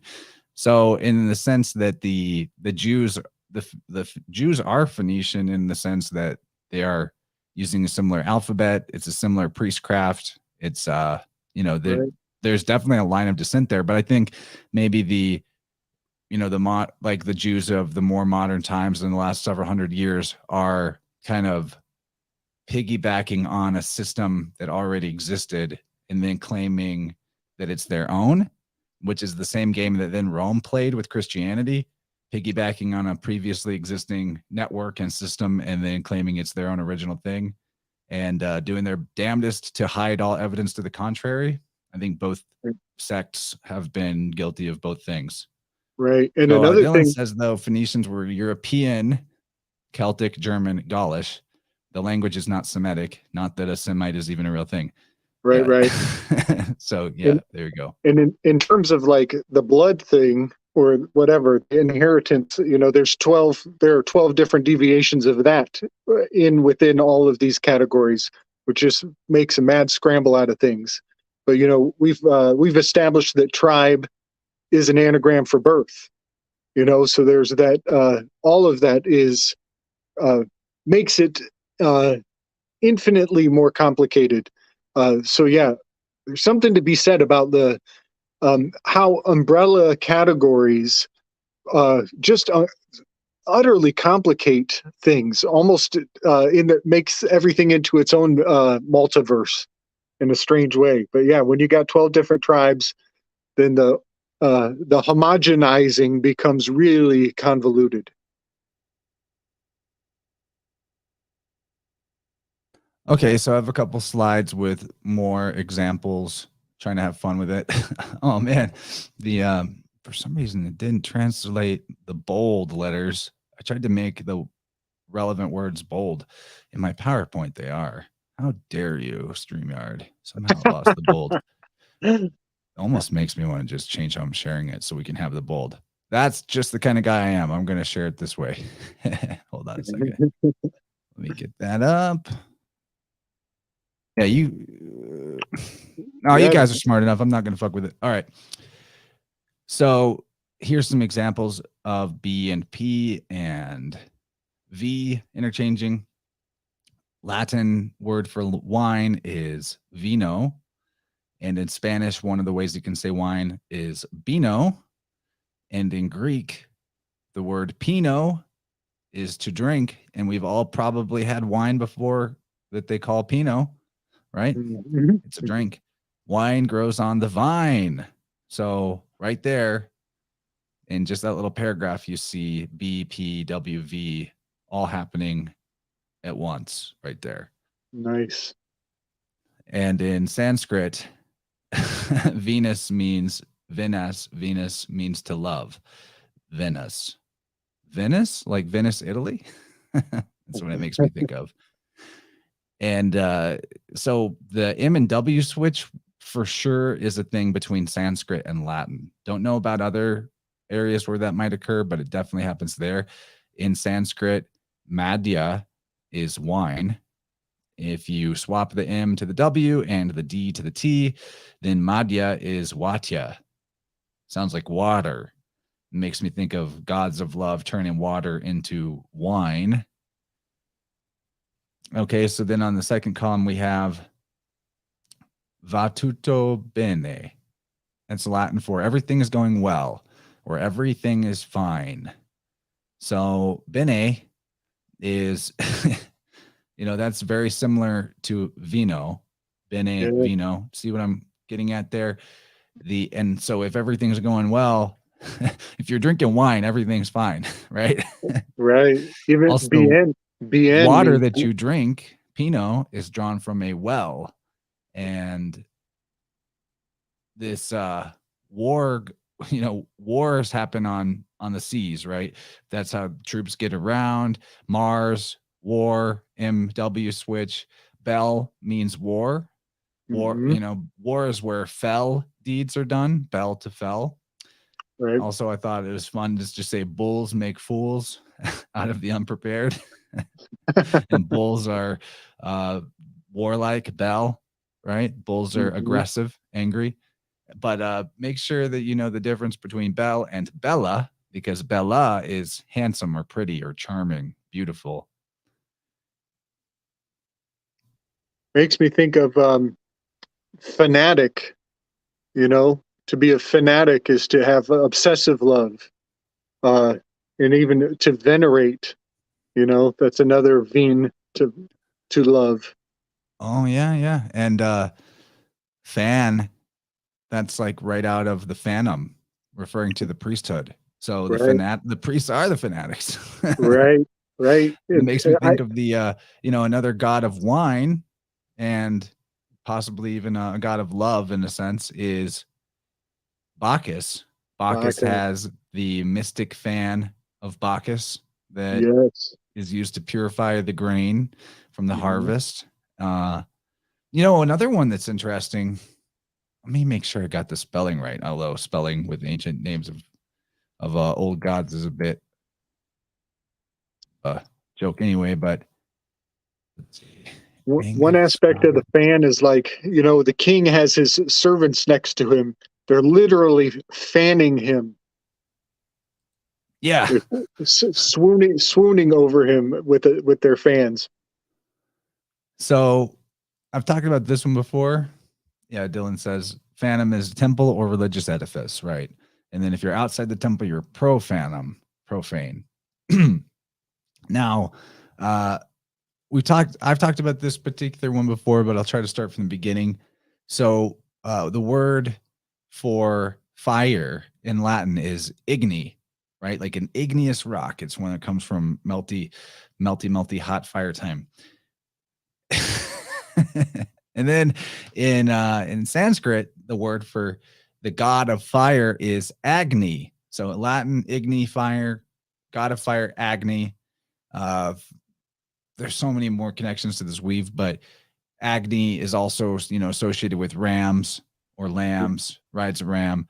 That's this fire purity weave that goes on. Like Agni pertains to sacrifices, and you sacrifice the ram or the lamb. Yep. Also, And in the word change, I also think ANGE. about how like bulls are also commonly sacrificed, right?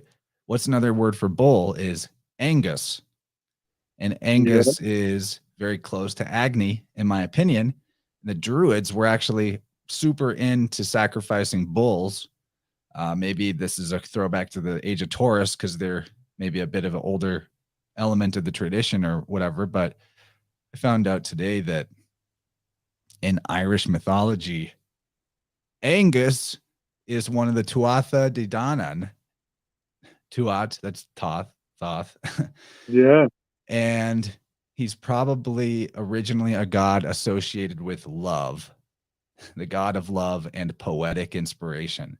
So there you have it again, like Agni, Igni, god of love. Oh yeah, and the Romish church calls the Lamb of God or Jesus the Lamb Agnus Dei, Lamb and God. So to me, it seems Yeah. quite obvious because like God is love. They say that all the time, and in the doctrine, Jesus is God or the Son of God. So he's the God of Oh man. love. Is he not? And, There's no other gods before him, so he's the God right. of everything. So he's also the God of love. So yeah, Irish have Agnes or Angus, God You of know, love.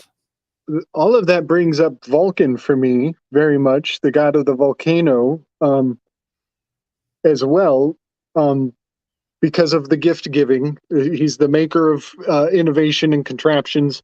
Um, but this is kind of cool. There's actually I'm beginning to hold space Oh, for isn't Brigitte. Bridget like a Vulcan type? You got it, Brigitte. Oh, Angus is the husband of Bridget, according to the Scots. There we go, man. So she's like the Lady Vulcan, and she's down in February where we have Valentine's Day, and there's the Val again, and this is also like a voluntary, to a votive offering, somebody that you're attracted to, you desire to give to them. So Hmm. there's something else to be said about the volcano and the volunteer and the giving Oh, and the willfully bowl is the offering. offering. Hmm. The volunteer. Yeah, yeah, yeah, yeah. And then I found a good example when I was just looking at Angus right here. Found a good example of B becoming F because I didn't cover that off. Like at least give one example. This guy Angus is the in Scotland's folklore. He's the husband of Bridget, and his mother is Beira, Beira, the fairy queen of winter. So fairy, Farah, Faye, Yeah. Bera, F She's, and B. It seems to me like that's a good example of a yep. swap. Yep. She's carrying. She's the bearer of. There you go. Good stuff. Okay, we'll get into another slide. I like this one. All right, so we're looking at some GCQ interchangeability. So Gemel Lamed, GL or gal, in Old Testament Hebrew means a heap of stones. And in the New Testament, Golgotha, where Jesus is crucified, is the place of the skull. So gal, gol, and kol, as in the skull, are all right there. And your skull is like a stone for sure. And then now we have the Gales, the Gauls, and the Galatians were all Celtic tribes. You look that up, and Gaul and Kel are basically interchangeable words, admittedly by the mainstream status quo. So perfect example of G and C. I feel like G and C and Q and K interchangeability is such an easy, obvious one. Like you should be looking for that one all over the place. It's one of the most solid, absolutely. You might find a skull at a graveyard. The Druids had a peculiar custom of burying people near their temples. According to Godfrey Higgins, the churches of the Druids were called Kill or Kel. Yeah. This was house or temple of Kel. And as the temple at first consisted solely of a circle of stones, the word came to mean stones. And then here, just to like really make it bring it home, Kof He Lamed, or Qel or Qahal, Kel, or Kahal in the Hebrew, is a congregation or a synagogue. So if they're calling their congregations where their churches are Kel, and the Druids are calling them Kel, you think maybe there was a pre-existing system of ecclesia, and maybe they already had this bullshit tithes and taxes and priestcraft whatever going on. I'm not saying there was nothing ever good about that system and that no one was ever helped by it, but like, we've seen where altruism leads the public good, public health. We've seen it all too close up recently, and that's where it goes. It goes to it goes to everybody gets brought down to the lowest denominator. Not everyone gets brought up to crush. So I'm not saying there's no benefit to like congregating or synagogues or whatever, but I feel like right here, this Kel and Kel, Hebrew and the Druid word, is such a solid weave to show you that that's some headshot, pun intended, evidence of the pre-existence of the system that the Romish church just piggybacked on and claimed to be original. But like, they were able to set up that huge empire because it was already all the network was already there. They just, the corporation just changed hands. That's what I think. So big stuff there. I just looked into Thomas Hobbes a little bit, who is the patriarch of the social contract. And it turns out, like, you read his social contract in the time, it reads something like, I promise to have no self-sovereignty and give up all of my decision-making and willpower as long as you promise to, and we will both thereby give it on to this king. And the king, that's, we're not even remotely close to a monarchical system anymore, but people still use the phrase, the social contract. It's like we're not even in remotely anything resembling the cultural context of the term that the times that the term was born in, but people still will pull out, but there's this social contract. And you're like, where's the fucking king? Or is there a fucking king going on here? You're going to talk about social contract? So many of those terms, they might have been appropriate hundreds of years ago, but we literally chopped the head off of that motherfucker, and Thomas Hobbes had to go into running. And that's the Leviathan. Goes back to the King Charles I. And when we cut the head off that king, we have had sovereignty ever since. So that's just an important footnote that people overlook when they use terms like social contract.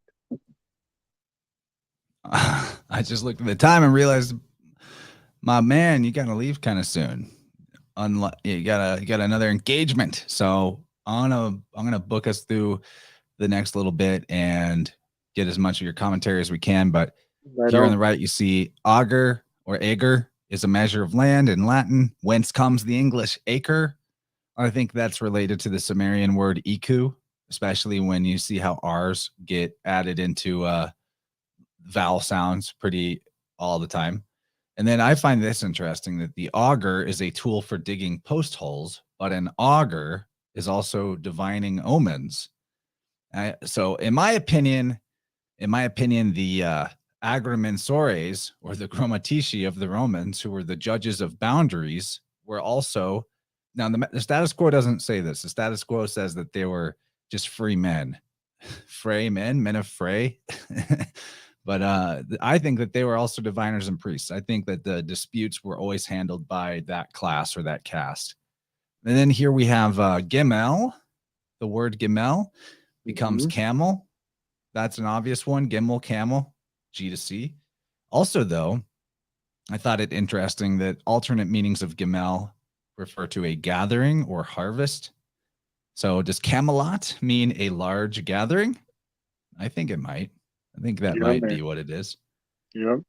I gotta throw in the real quick. We all know that the CIA, they run drills before they do their operation. Does that mean that they're running drills as in drilling in the habitual training program? Or does that mean that they're having augury readers actually sacrifice animals to see the future outcomes of their intentions? Just saying, it's a very fascinating possibility. Well, yeah, to flesh that out a little bit more, like think of 9/11 or Event 201. The drill happens and then the event happens. It's like the drill, the augur, is also an augur in terms of telling you what's going to come in the future. So watch out for drills. And we all know that in conspiracy research land. So good stuff there. That's a really solid weave. That's just a wild one. Yeah, it is. DTTH interchange. So in English, we call our fathers dad. In the Old Welsh, a father was called tad or tat. In the Upanishad, the phrase tat thou asi refers to Tat the Brahman, the universal principle, the big daddy, like the father of Mosaic history, a Brahman, Abraham. Yeah, even then, teacher. The TVAM, transliterated as TVAM from the Sanskrit, is actually pronounced thou or thou. So there you go, seeing T becoming TH, V becoming more of like an ow sound, and the M to W, because like thou, THOU, could also be THAW perhaps, or something like that in terms of how you might phoneticize it. But thou or thou represents the Atman, which is kind of like the identity of Brahman, the individuality. And then Asi is, in my opinion, like Ise, the Arabic name for Christ, or even Asir, the top god of the Druids, or the gods of the Norse pantheon, and etc. And then in Buddhism, Tathata is a Buddhist term translating as thusness or suchness. In my opinion, it's a similar word to the concept of I am, or the word Eve, which means life or existence, being a transliteration of Yad-He Vav-He. I think there's a similar concept going on here with Tat, Buddha, Dad, the top god, isness, I amness, and then Tathagata is another Bali name of Buddha. Tatha is like Dada. So there's a lot more we could probably explore with that. But yeah, the next couple of slides I have is a big list of words that have affinity between Celtic, Sanskrit, and Latin. And if you want to talk about anything else, Gabriel, we can talk about anything else, or even this slide. Or if you'd like to kind of see some of those words with an affinity, I can run through them for you. why you still are here. Man, well, one thing that is kind of coming up for me a lot lately is just a strange pattern that I'm seeing is to maybe bring a little bit of it to the Enneagram thing is that the top of the Enneagram, the 8, 9, and the 1, that's the body trine of the 1 through 9 system. And I'm seeing so many things landing in the body grouping that is Buddha, body, abide, even the bet, and the boat. All of those things are up there in the material realm, the exterior, and it's also in language, which is just strange to me how many aspects of this Enneagram thing are kind of comporting to some of the these philological truths as well. So I just thought I'd just kind of throw that in the mix. And that number 9 is the slothful, the balanced, the stationary, the most material. You can actually touch it. It's in the physical realm. Whereas the other groupings are thinking and feeling. They're intangible, they're internal, they're on the private side. So I just thought I would throw that all in the mix, that it's just kind of strange how even in other languages, these bods, bodhies, abidings, and boats, the vessel, are all they're the same. They kind of share the same conceptual spirit, we'll say. Yeah. Bud is Mercury, like the planet Mercury, I believe, in the Eastern systems. And then it makes you really think about characters like King Tut and Tat, right? Yeah. Or I think of like Ramesses. That's like Ra, the sun, Moses, the initiate of the sun, Right. Ramesses. And then in the Egyptian, Tat is basically phonetically Tehuti, Teot, Thoth. The Americas have all the different gods that end with Tot or Totl. So that's all very much there. That's that's some wild gravy. The toddles. So much to that, man. That is that bridge. Dylan hasn't even really unleashed his Terminalia book 6 info onto podcasts yet. I can only imagine where that's going to end up. That is so wild. That's so wonderful. For sure. Okay, well, let's run through some of these words with an affinity in the 3 languages. So in English, so I'm just going to go, you can see it on the screen, but the order I'm going to be pronouncing the words in, so I don't have to say Celtic, Sanskrit, Latin over and over again. That's the order. So I'll say the English word like God, and then Celtic, Sanskrit, and Latin versions of the word. So just look at the screen if you want to follow along. So God is Dia, Deva, Deus. Cultivated land is Aran, Aram, Aratum. Mother is Mather, Matara, Mater. Brother is Brather, Bratara, Frater, Frater. Prophet, which is the druid, diviner, right? Faid, Vadi, Vates. You see so many examples of these letter interchanges here, like the Vadi, Vates, D and T, Faid, Vadi, F and V. It's amazing. Right. And, real quick, prophet has an Ophi in the middle. And so the Ophi is the serpent. The diviners of serpents would be determining your fate. Vatican. Vatican. Good. Yeah, they're the prophets. They're the Pateres. PTR. Yep. Hebrew word PTR has to do with divining as well. Yep. Similar idea. Peter, much?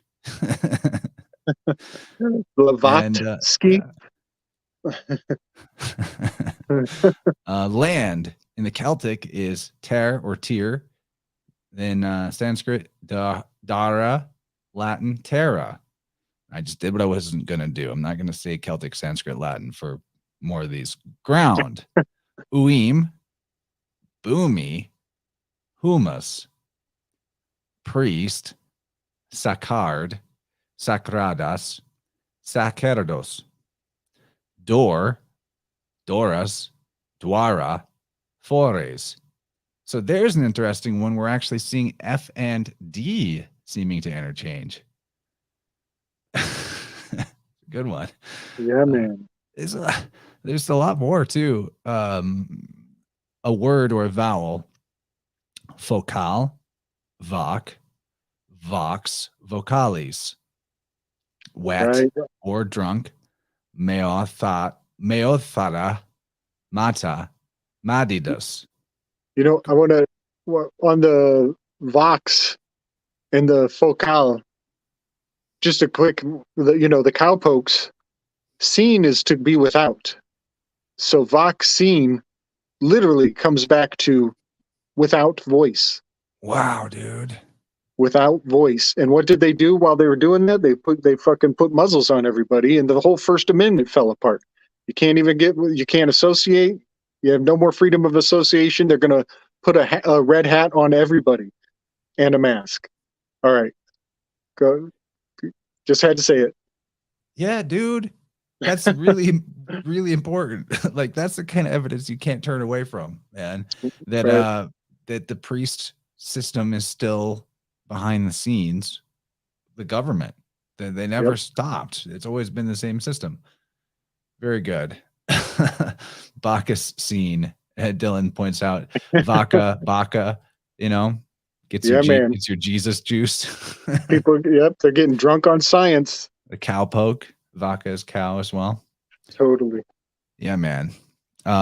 Great is Magne, Maha, Magus. So the Magi are the great as well. This is a really good one. The knee is Gain or Jane, Janu, and Genu. So that's like right. Capricorn. It's the gates of the year. It's the end of the year, right? Capricorn time. Janus. And it's right there. Even in Celtic, they're calling their knee Gain or Jane. That's right. And it's the knee on the anatomical zodiac. Totally. Month is Mis, Mas, Menses. King is Ryog, Raha, Rex.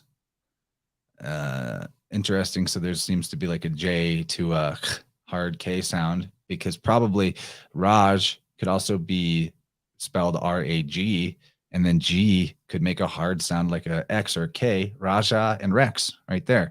You see how like the hop, skip, and a jump, and we're in totally different letters, but it's the same meaning. A ship is Naoi, Nav, Navis. Right. Calamity, Clad, Clada, Clades. A day, Dia, Divos, Dias. Sound, Sun, Swana, Sanas.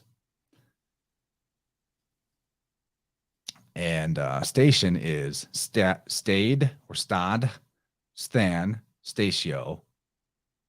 Fear is beam, Timor.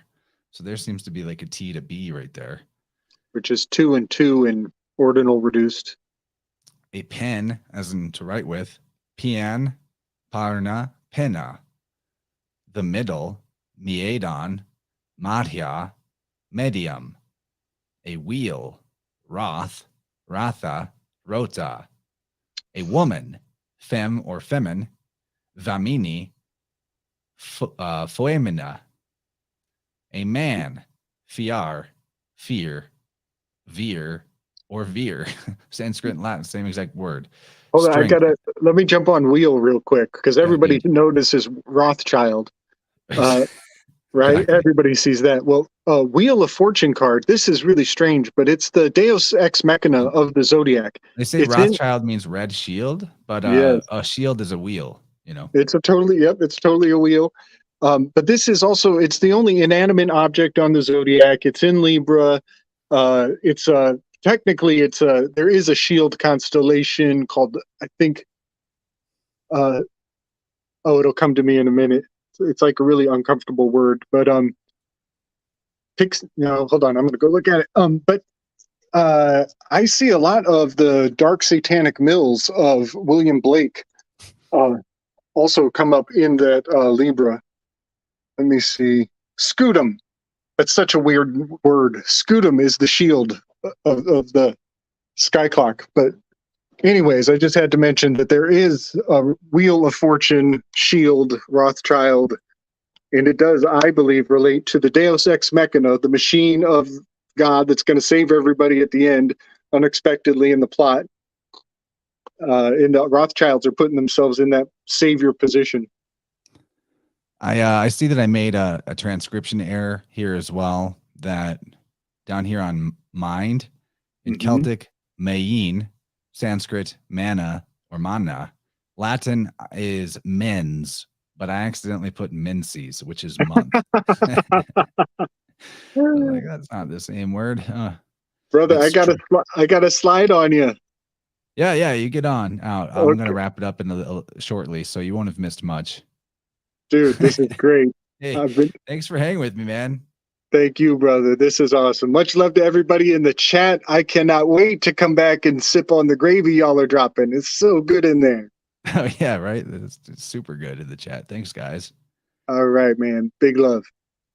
And, feel free to not take me up on this, but since you've been here and contributing a lot, you might have some thoughts. I'm going to shoot you the StreamYard link in your email, Dylan Sacosio. Thanks for being here.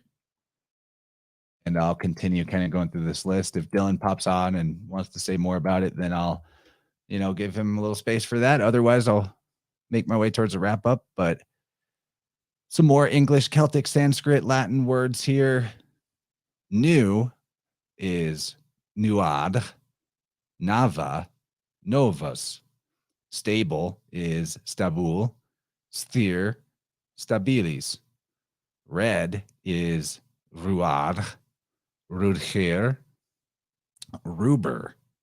So you kind of see a B and a D switch there. Pretty good. And a place. This one's interesting. Loc, loca, locus. I find that interesting because place, the place to be is the kill or the kel, the church, the circle of stones. Someone even pointed out the word Peter referring to a stone, but the PTR in Hebrew referring to the diviners or the vates, the fathers, pateres. Where would they do that? They do it at the circle of stones. The gall, goal, kel, all that word going on. But anyway, at that spot, the circle of stones, the kill, the church, the place, the loca, is also, locus, logos. That's where the logos or the word or the Holy Spirit would come down. They're going to preach at you. And the Druidic system even had a word, log, like Logh, I believe, that was referring to like fire or like the sacrificial fire or flame, if I'm not mistaken, which is interesting because what do you use to fire up your fire is a log. You put a log on the fire. And then that gets you really close also to light, like lux, or the name Lucas, as Polymathing points out. Polymathing says Lucas is a holy grove in the forest. Interesting. And Lucas is Lewis. Also. Thanks, Louis.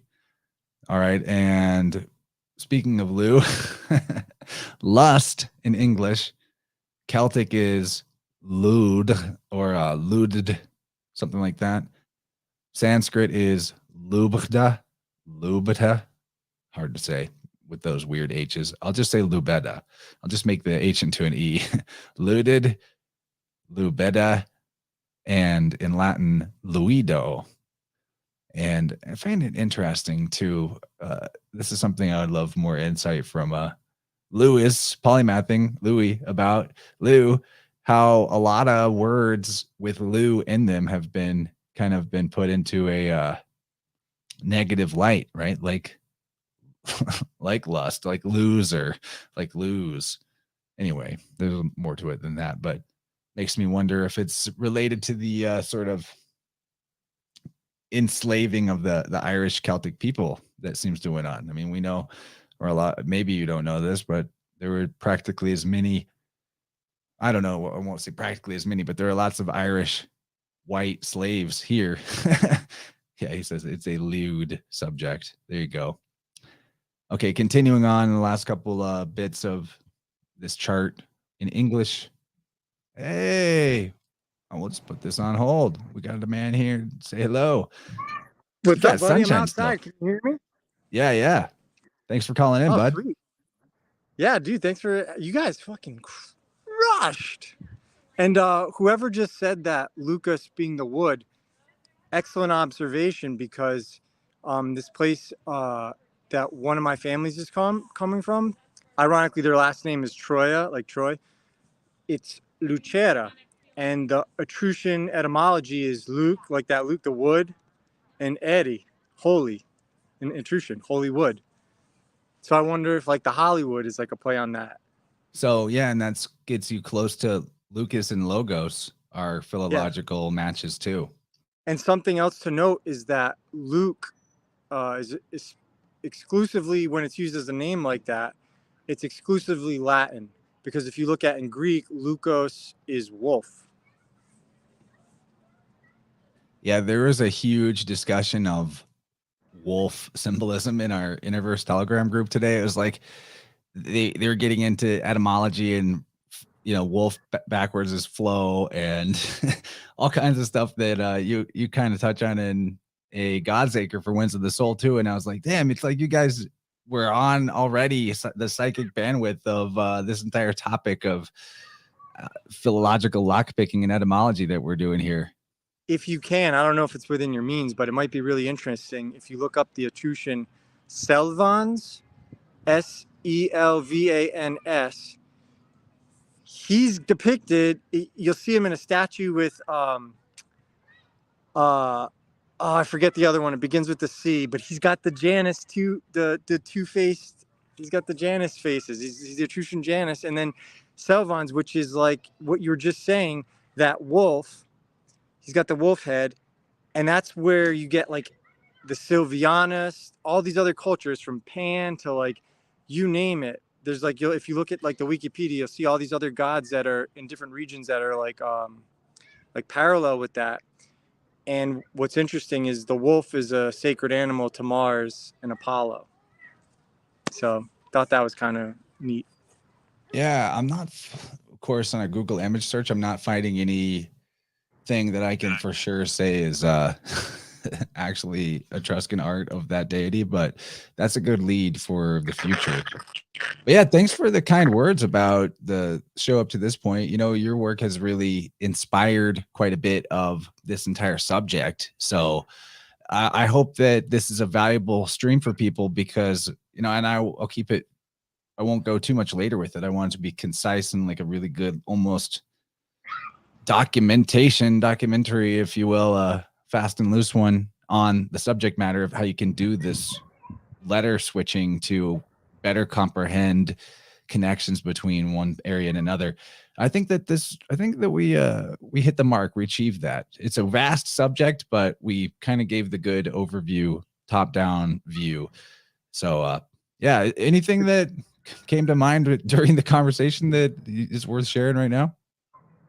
No, I just think you guys did a great job. And yeah, it is complex, but it's once you see it, once you just get to a certain level, it's all easy after that. It's just the early groundwork when it's unfamiliar to you.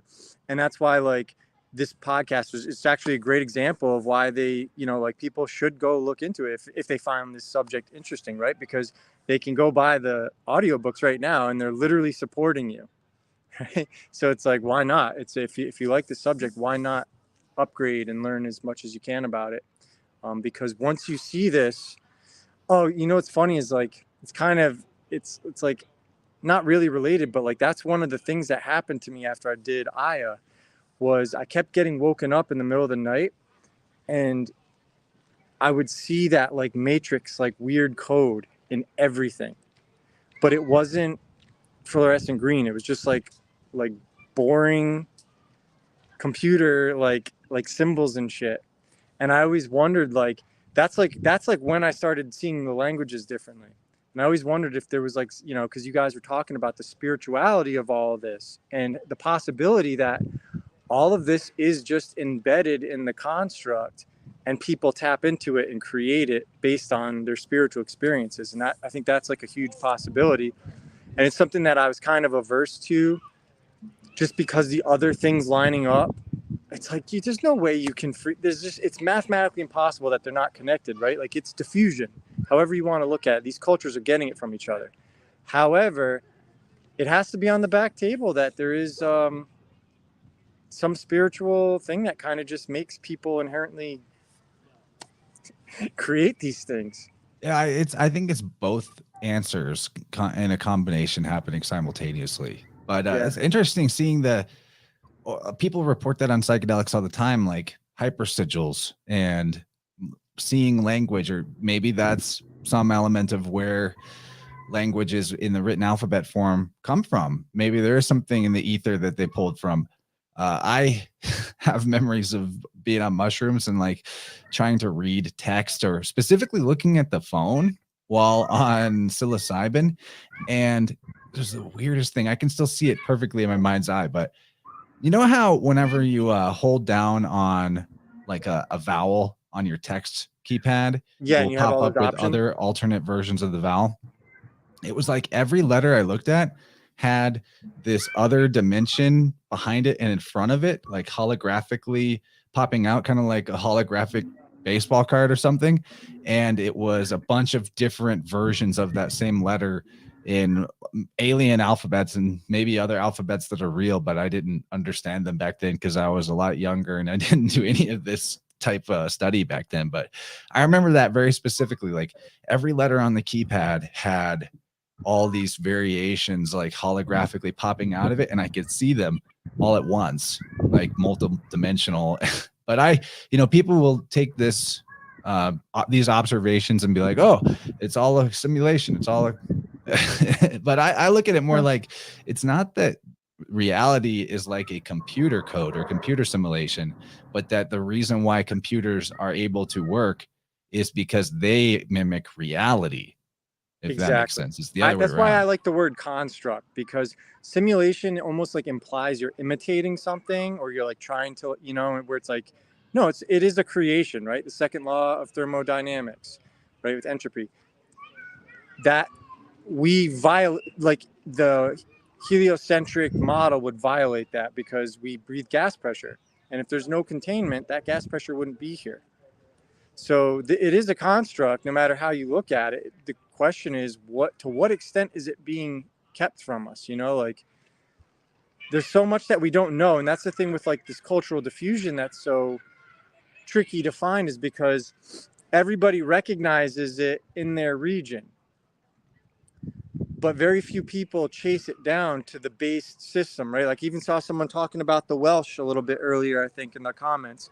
And that Welsh, even though it has 16 letters, it still has those primitive 16 letters, even though it has 36.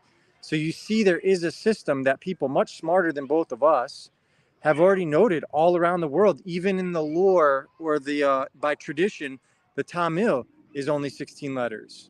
And that's referenced in tradition. So who the hell knows what's going on? And that's the tricky part, is where is it coming from? Because it is a priestly system. And so then I just start asking like basic questions, like, because I used to think that it was all coming from India, right? And I think to a degree it is coming from India and China. I think that it bottlenecks historically in different regions at different times. India, Egypt, Britain, and it's just different time frames. And that's the hardest thing to wrap your head around, is the order that this stuff has moved around the world in terms of where the epicenters of power were at. And that's why I like what you and Gabe are talking about with like the other subtleties you have to compare. Like you might see something in Sumer and like, how did they get these minerals, whatever, in gemstones when they don't have these gemstones in the natural soil, and like you see like, well, why are they coming from India? And there's all kinds of cool things. And India has really good, like massive rivers emptying out into the ocean. So it wouldn't be that big of a stretch for somebody who can get there through maritime to just go in and start trading, or vice versa. It wouldn't be a big stretch for the Indians to do that. the problem, again, the art of navigation. That's why I include all these little, like, my opinion isn't just like based on one thing, you know. It's when you start adding this whole tally stick of everything, it's just like, it's all adding up to Italy, where, you know, regardless of what the people were, that's like home base. And it looks like it always has been. It looks like that if there was a Troy, that was Troy. You know, people say like, oh no, somebody discovered Troy in Anatolia or whatever in Turkey. And it's like, no, because the same hoard of gold and stuff that you were passing off as treasures from Troy turned out to be some freaking like Persian treasures, right? It's not even Greek, you know? So like there's all these little things that don't add up, but people want to make those careers for themselves, and they want to curate history so that they can be that, you know, like you very well explained that. So it is interesting, you know, like it's very bizarre, the weird emotional responses I get where I'm just like, hey, can you just give me an inscription on a temple or a tumulus, I should say, right? These stupas, these tumuli, they're all over the world. In Italy, they have the Etruscan on it. So if you're saying Etruscan came from Serbia, well, then where's the inscriptions on the temples and shit? You know? Who knows? It could all be forgery. Like, the reason I don't get emotional about it is because I accepted before I started off that this could all, the diffusion we think we're seeing is actually the scope of the forgery created to hide history. That's frightening, but it's got to be on the table. I think it's on the table, and I think that there may have even been a historical practice of like initiates creating alphabets, creating written languages as ciphers, you know, that, I mean, from other sects of their own brethren or whatnot. I think that's also very possible. I think that could be where things like, you know, cuneiform are deriving from. Why, like, if there's any reality to any historicity with cuneiform, this whole system of logogram abbreviations in which there are like 20 meanings attached to one abbreviation, and how convoluted and crazy that gets. It's like different sects using similar origin system and then their own sort of ciphering of it. But I wanted to point out a good comment here too from Booty Yoga. I like this guy. He's read Higgins. He's crushing. He said something I'm about, sorry for your eyes. This is a magnifying glass. Like, I literally have poor vision because of this shit. But he said you have to think in sounds, not visualize the letters. And that is super true. I mean, I point this example out all the time because it made me laugh. But my mom the other day, when she was saying ruined, she said ruined, like D becoming T, or how easy it is to make a G sound instead of a C, or vice versa. And like, think about what your tongue is doing and your lips are doing when you make certain consonant sounds. And then there's like a categorization you can get into where there is a vibrational closeness between one consonant and another, but it's not as close between the other consonant and another one. So when you kind of feel that out more on the sound level, you could see how like dad and tat have a similar, maybe like even cymatic influence on the world, that there's a vibrational closeness to that in a like in an essence way, in a spiritual way. And you see, like, you know, the one that throws me for the loop is like the whole aspirate things. And I saw something the other day where it's like, hold a piece of paper in front of your mouth, and when you say the word like pat, if it blows, you can see that's air, it's aspirating, so the paper moves, you know, stuff like that. Plosives, the bane of the existence of the audio recorder. Plosives. That's why I have this nice fuzzy thing on my mic. I wanted to add on before you, I think I need to get one of those.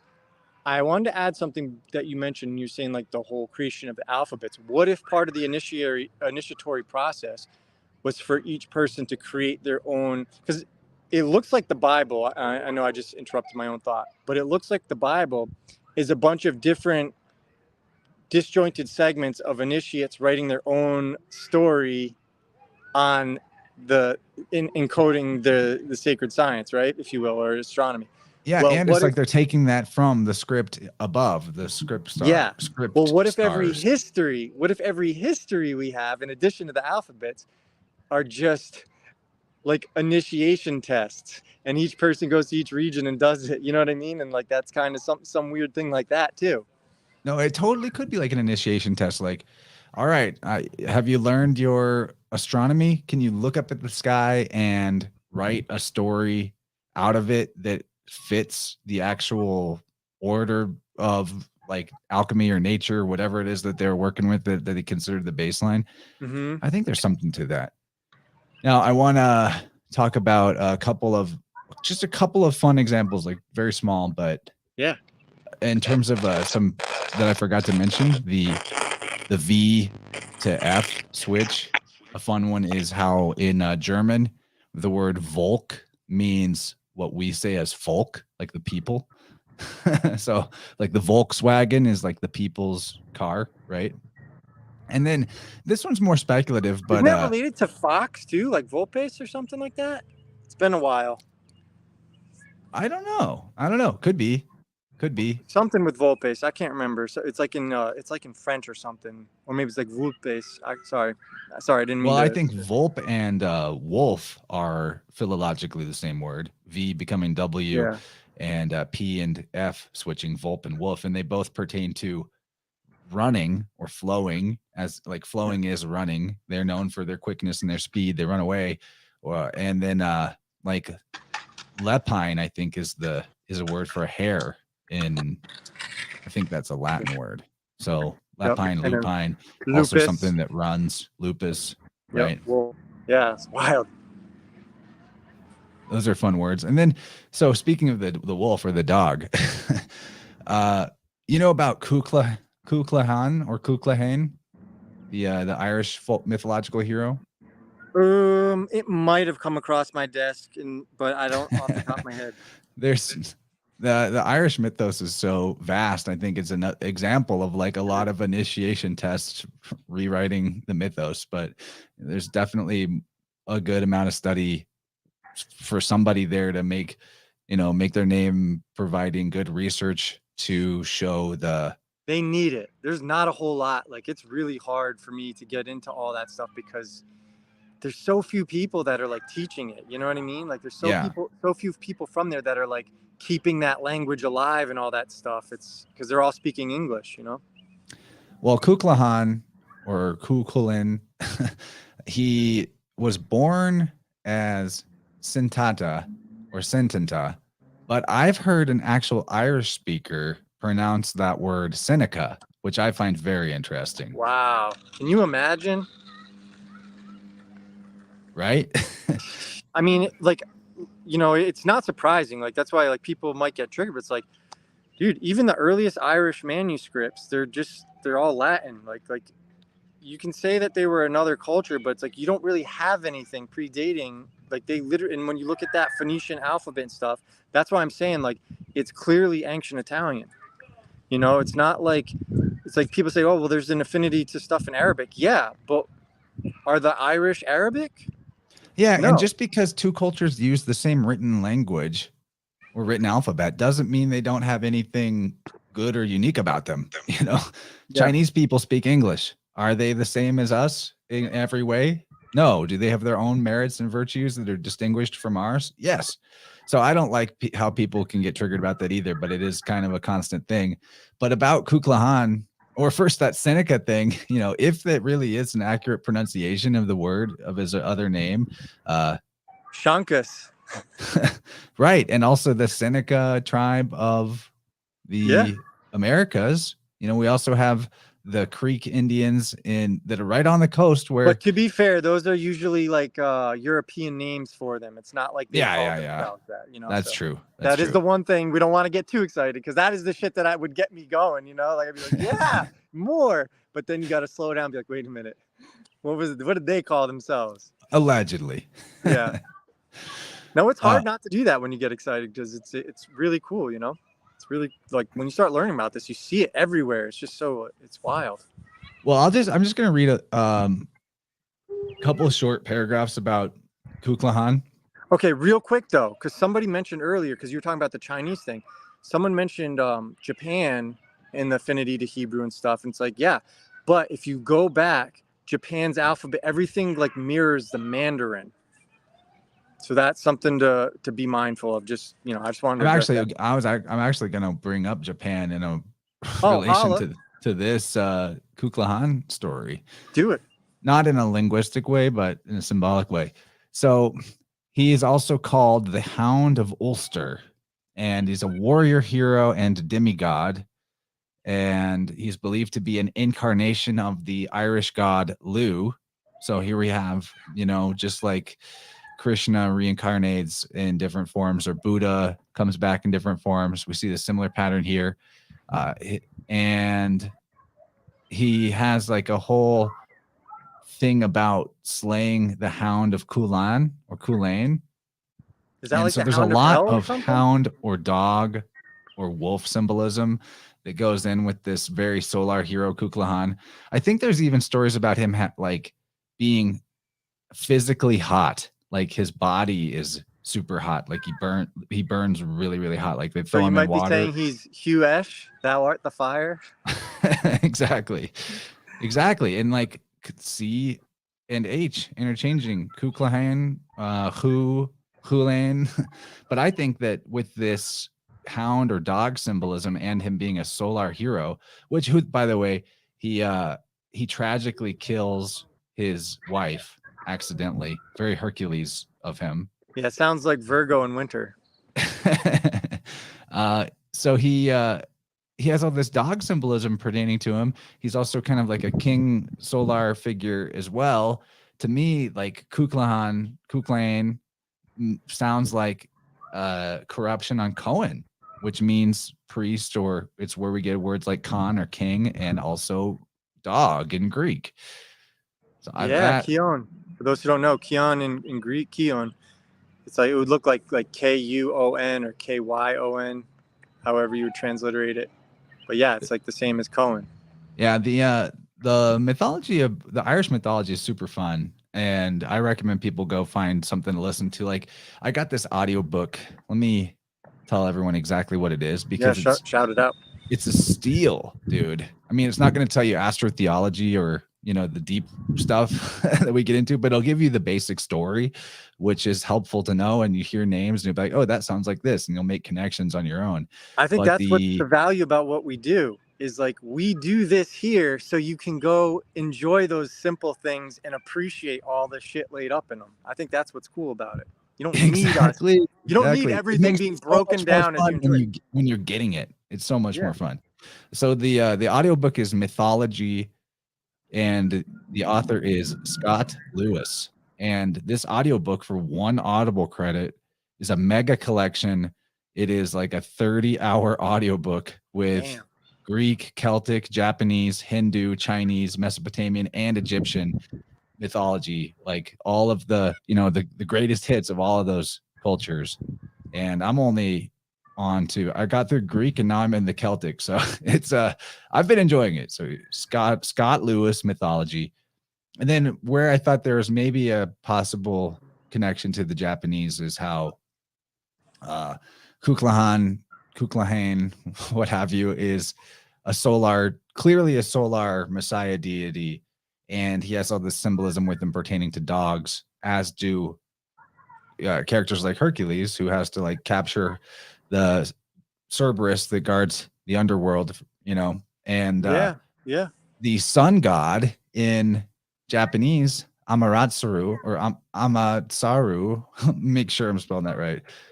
Amaterasu, sun god, Japanese. Sorry, guys. Hey, while you do that, but it's like a wolf, dog, sun deity. Is that Hain in the word that it terminates in? Is it like Hain? No, it's Lainn. But the way they say it, how the Irish and the Celtic pronunciation of words is so wildly different than the way it looks in the letters. So anyway, though, the Japanese sun god, great divinity illuminating heaven, the sun goddess is Amaterasu. Mater? Yeah, Mater is in there. Yes, and Isu, yeah, and Savior. It's all in there, buddy. The Savior, the Amo, that's going to be related to love, but also Om. So you have that God, Mater. You made something good with the water and mater. That's a good one. Yeah, that's definitely And there. that's why you see like the water looks like the, you know, it's historically always looks like the M, and like all these little hieroglyphics or whatever you want to call them. That, I don't know, man. A lot of this stuff is like, it's just wild because I've got a post coming out with I've just looked a little bit deeper into like the Rosetta Stones and the other inscriptions and stuff. These like trilingual inscriptions. Like, you mean to tell me you've got hieroglyphics, you've got like cursive Coptic, and you've got Greek? Well, Coptic was the language of the vulgar. That's not the initiated language. So it's like, where is the Phoenician in all these things? Like, I really think a lot of these hieroglyphics are just products of the Greek era. They're not, nothing's as old as we thought it was. And, you know, someone in the chat, PK, was saying, like, how do you know any of the dating and stuff? You ever look at, yeah, I agree. It's like, it is as shoddy as a motherfucker. These people, when you look under the layers, they know so little about everything that it's shocking the authority that they presume. You know, that's why I'm doing, that's like why I push back, is because it's like, oh, no. I want to see where this stuff is in nature. I don't want to see where it's really easily forged. But to be honest with you, all of it's easily forged. That's like something we just have to be realistic, you know, like that's why don't get too attached to anything, you know? Yeah. Just the only thing to be attached to is the philosophy itself and how you can pertain to what is observably true in nature. And as a system that teaches you about the actual reality, that's great. The cultural trappings or the identifying, making an identity out of a label, like I'm a this, I'm a that, that's where the trap is. That's where the fights happen. That's where the gamma hives form. And anyway, Josh in the chat, aka EQ Studies, he says he has like 20 pages of notes showing how Shinto Japanese is identical in many ways to the Judaic ceremonies and customs. And yeah, and don't they also have the you know how much, you know how valuable that is? Like, that's a vibrant if you want to come on and share that, or yeah, you know, for pass sure. it over or whatever. Like, part of why we teach what we know about this stuff is so that, because there's so many cultures in the world, so many countries, so much history, that all of you out there could potentially be picking up the torch and investigating the corners that you're aware of and bringing it together to help make the case of, That's exactly why I wrote these fucking things, right? Because yeah, we're Americans. We can only do so much. There's not a whole lot of antiquity here, right? We don't speak multiple languages. A lot of these other cultures, they speak multiple languages. You will be able to get so much more. And, you know, the Japanese, they have that, don't they have that tefillin? Isn't yeah, that the the black tefillin cube that on the the head, Japanese have? That's the same that the Jews wear, that black cube or whatever. Like, exactly the same. it's there. There is diffusion. The question is how old can we prove? Like, what part of diffusion is it? Like, for one of the things that I'm, so we were talking about like all the stuff we got on Mexico. I'm going on Crow early next month, and I've prepared like 25 pages of comments, just like straight fire quotes, not even my work, just stuff So that we knowing could address. him, there'll be about 24 pages left over that I can pick up. Exactly. Awesome. So like I've got like multiple, like, just, and the great thing is it's not really like, it's not giving anything away. It's just like, let's look at it. These are accounts. I used to think this was all whitewashing until I started hearing the shit from the natives themselves. So now I'm like, okay, well, if Quetzalcoatl or whatever was blonde hair, blue eyes, you natives actually believe this. I thought this was them just saying like, oh, that's how they built the temples and all that shit. And this was like, no, the natives themselves are saying this. And Higgins noted that like, if this shit came to America, it had to come before the existence of the letters. Otherwise, they wouldn't have like devolved back into hieroglyphic type things. You know what I mean? Like, so I think the diffusion, it's either really fucking old, and this system of priest class is way older than like 3000 BC. Like, it's like old, like all this shit. Or we might be looking at forgeries, and the locals are just the brainwashed ancestors of the original takeover. I don't know, man. Everything has to be on the table, but what is indisputable is that they have shit that literally looks like I said in the quote, like in the chat earlier, that like the Peruvians, they had like all the fucking Jewish like high priest garbs and stuff. They have like all these like Hebrew rites, and you see the old Spanish accounts, and they're like, how the fuck? Well, like these pieces, like I literally feel like I'm in the Jews' quarters at London in South America. It's like they're literally, and it's like it's bizarre because the further south in America you go, the more like the old world in like Europe and Asia they are. But the further north you go, the less like they are, like in terms of their customs and stuff. And the Mexicans are really good with like gems, polishing gems. Like there's just some stuff there that it's all kinds of shit from people all over the world who have totally different skill sets than us will be able to look at it and maybe do their own investigation and, you know, finally break some serious ground because the friars, the Dominicans, and then the Franciscans, whatever, I think I can't remember. I always mix up who was here first. I think it might have been the Franciscans were here first. And then the Dominicans came a few, like 30 years later after. Is one or the other.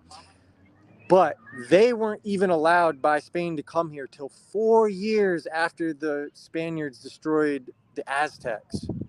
So they had 4 fucking years to cover that up. Not only that, there are 3 of the original 12 friars. Yeah, a book burns in about 4 seconds. So 4 years is a long time. Yup. And these guys, they devoted like 30 to 60 years of their lives learning the language, teaching the locals, learning their history, writing volumes and volumes and volumes of this shit.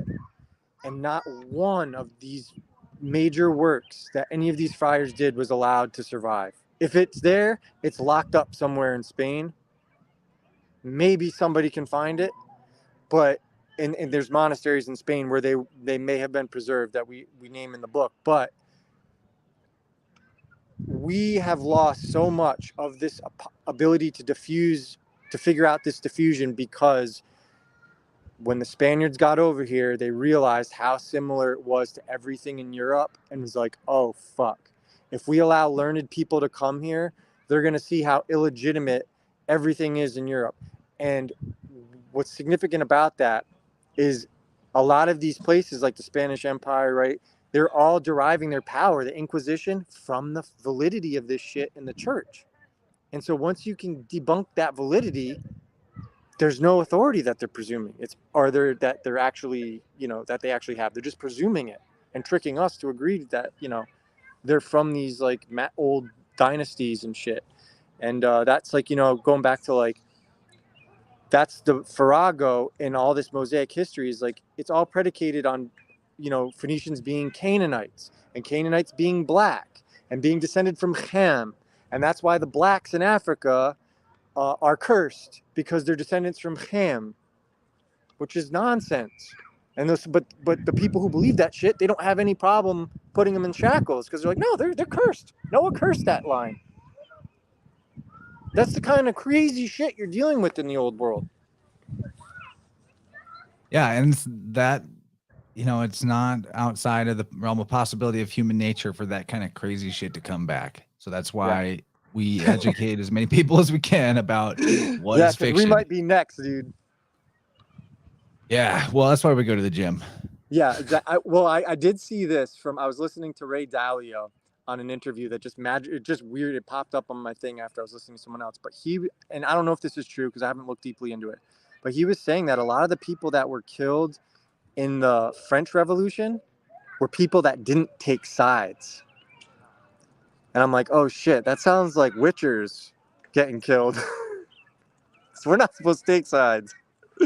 And I don't care if that's delusional. I do think of myself as a witcher. Do something about it.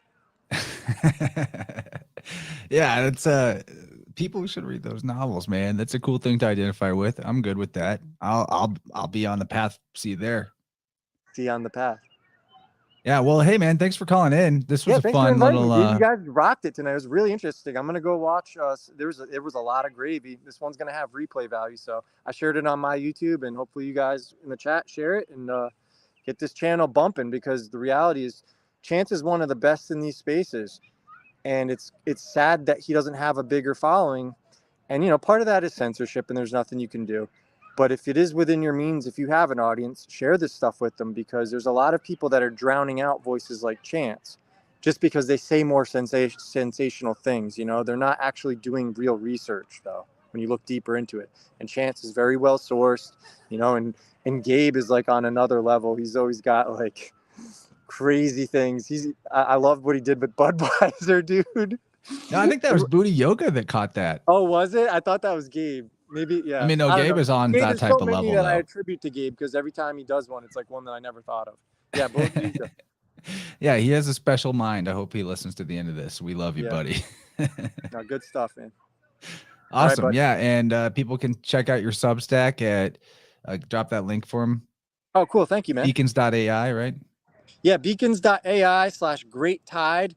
And if you see this, it doesn't matter. It's open-ended because I'm not getting crushed with requests, so I can do it. But hit me up on Instagram at The Holy Sailors. Just type in a message, message me, say Chance, then send that. And then in the very next message, an isolated message with just your email, then send that. I can copy and paste that and keep track of who's messaged me. So if people are trying to work the system and get multiple subscriptions, I can see you've messaged me twice, right? So just as long as it's the first time, message me your email. I don't read anything. I just copy and paste it, and I'll give you a free month at my Substack. And from there, you can have access to the whole archive, which is like it's like the unofficial 7th book of Spirit World, and access to the next month of posts, which are already lined up through July. So I've been. He's been cranking it out. Yeah, really good stuff, man. And thanks everyone in the chat for throwing in so many great comments. Yeah, if you guys do want to follow Dylan's work more closely, or get into the stuff that inspired me to go in this direction and forge my own research path, then the Spirit World books are definitely the place to start. And I've narrated a bunch of them myself if you get the audiobook. So book 5's almost done. It is almost done. It is. Like I've finished the narration. I'm just doing the last bit of editing. 1 chapter to edit, and then corrections to make in some other chapters, and then we're good. We'll submit it. You guys might be able to pick up the audiobook of The Holy Sailors as soon as maybe in a month or less. So we'll definitely let you know when that's ready. Great way to do it, because you support both of us at the same time. And if you're already listening to podcasts, so what's a audiobook? It's a really dope way to access this stuff that because you can read it, right? But sometimes reading gets a little intense, and sometimes it's hard to stay focused. With the listening, you can just chill, go on a walk, go out in nature, whatever you're doing, and you have it. And Chance has a very nice voice. I've listened to it. It's great. It's like great refresher for me, because even though I've written it and read it a bunch of times, you can't keep track of everything. So this is like the best way to refresh, and you're like, whoa. And you just make more and more connections. The more you learn, the more connections you make. It's an exciting thing, man. I think I'm very proud of what we did. I don't mind saying it, because I haven't had a whole lot in my life that I can say that I'm really proud of. So I don't care if people think I'm bragging. I really do. I would put this up against anybody's work. Yeah. And it's really the tip of the iceberg too. You're building on the shoulders of giants, and if people really like this material, the even better icing on the cake with your Spirit World books is that there are tons of authors that you can then go look up and find their books for free on archive.org, because you're citing people from 1800s, 1700s, even earlier. And so as jam-packed with info as your books are, you're picking and choosing the best stuff to make the case from voluminous sources that go into exhaustive detail on the subjects. And if you like this stuff, there's endless gravy to mine out of the Spirit World series. I just linked in the live chat here where people can get the audiobook for A God's Acre for Winds of the Soul, the 4th book. And that one in particular is what is going to give you the most similar philology, lock-picking etymology stuff to what we got into here. So yeah, thanks everybody for hanging out. Thanks Dylan for calling in and extending the show longer. I'm having a good time. I kind of like the new start time, because we're almost 3 hours deep and it's not even 10 p.m. here. Yeah, so you guys stay tuned. next week, Vibrant will be at 7 p.m. Central. Again, we're going to keep this new start time, and I think it's going to work out great. So thanks, buddy. Good to see you. And have fun in Likewise, the I'll gym. be in touch as soon as I know what I've got left from Crow. Okay, It's cool. gonna be a lot. Cool. Yeah, look forward to that. Always look forward to picking up the crumbs of your notes from No, other it's not shows. crumbs. It's not never crumbs. It's actually they take crumbs because they talk over you so much, and then I get most of the loaf.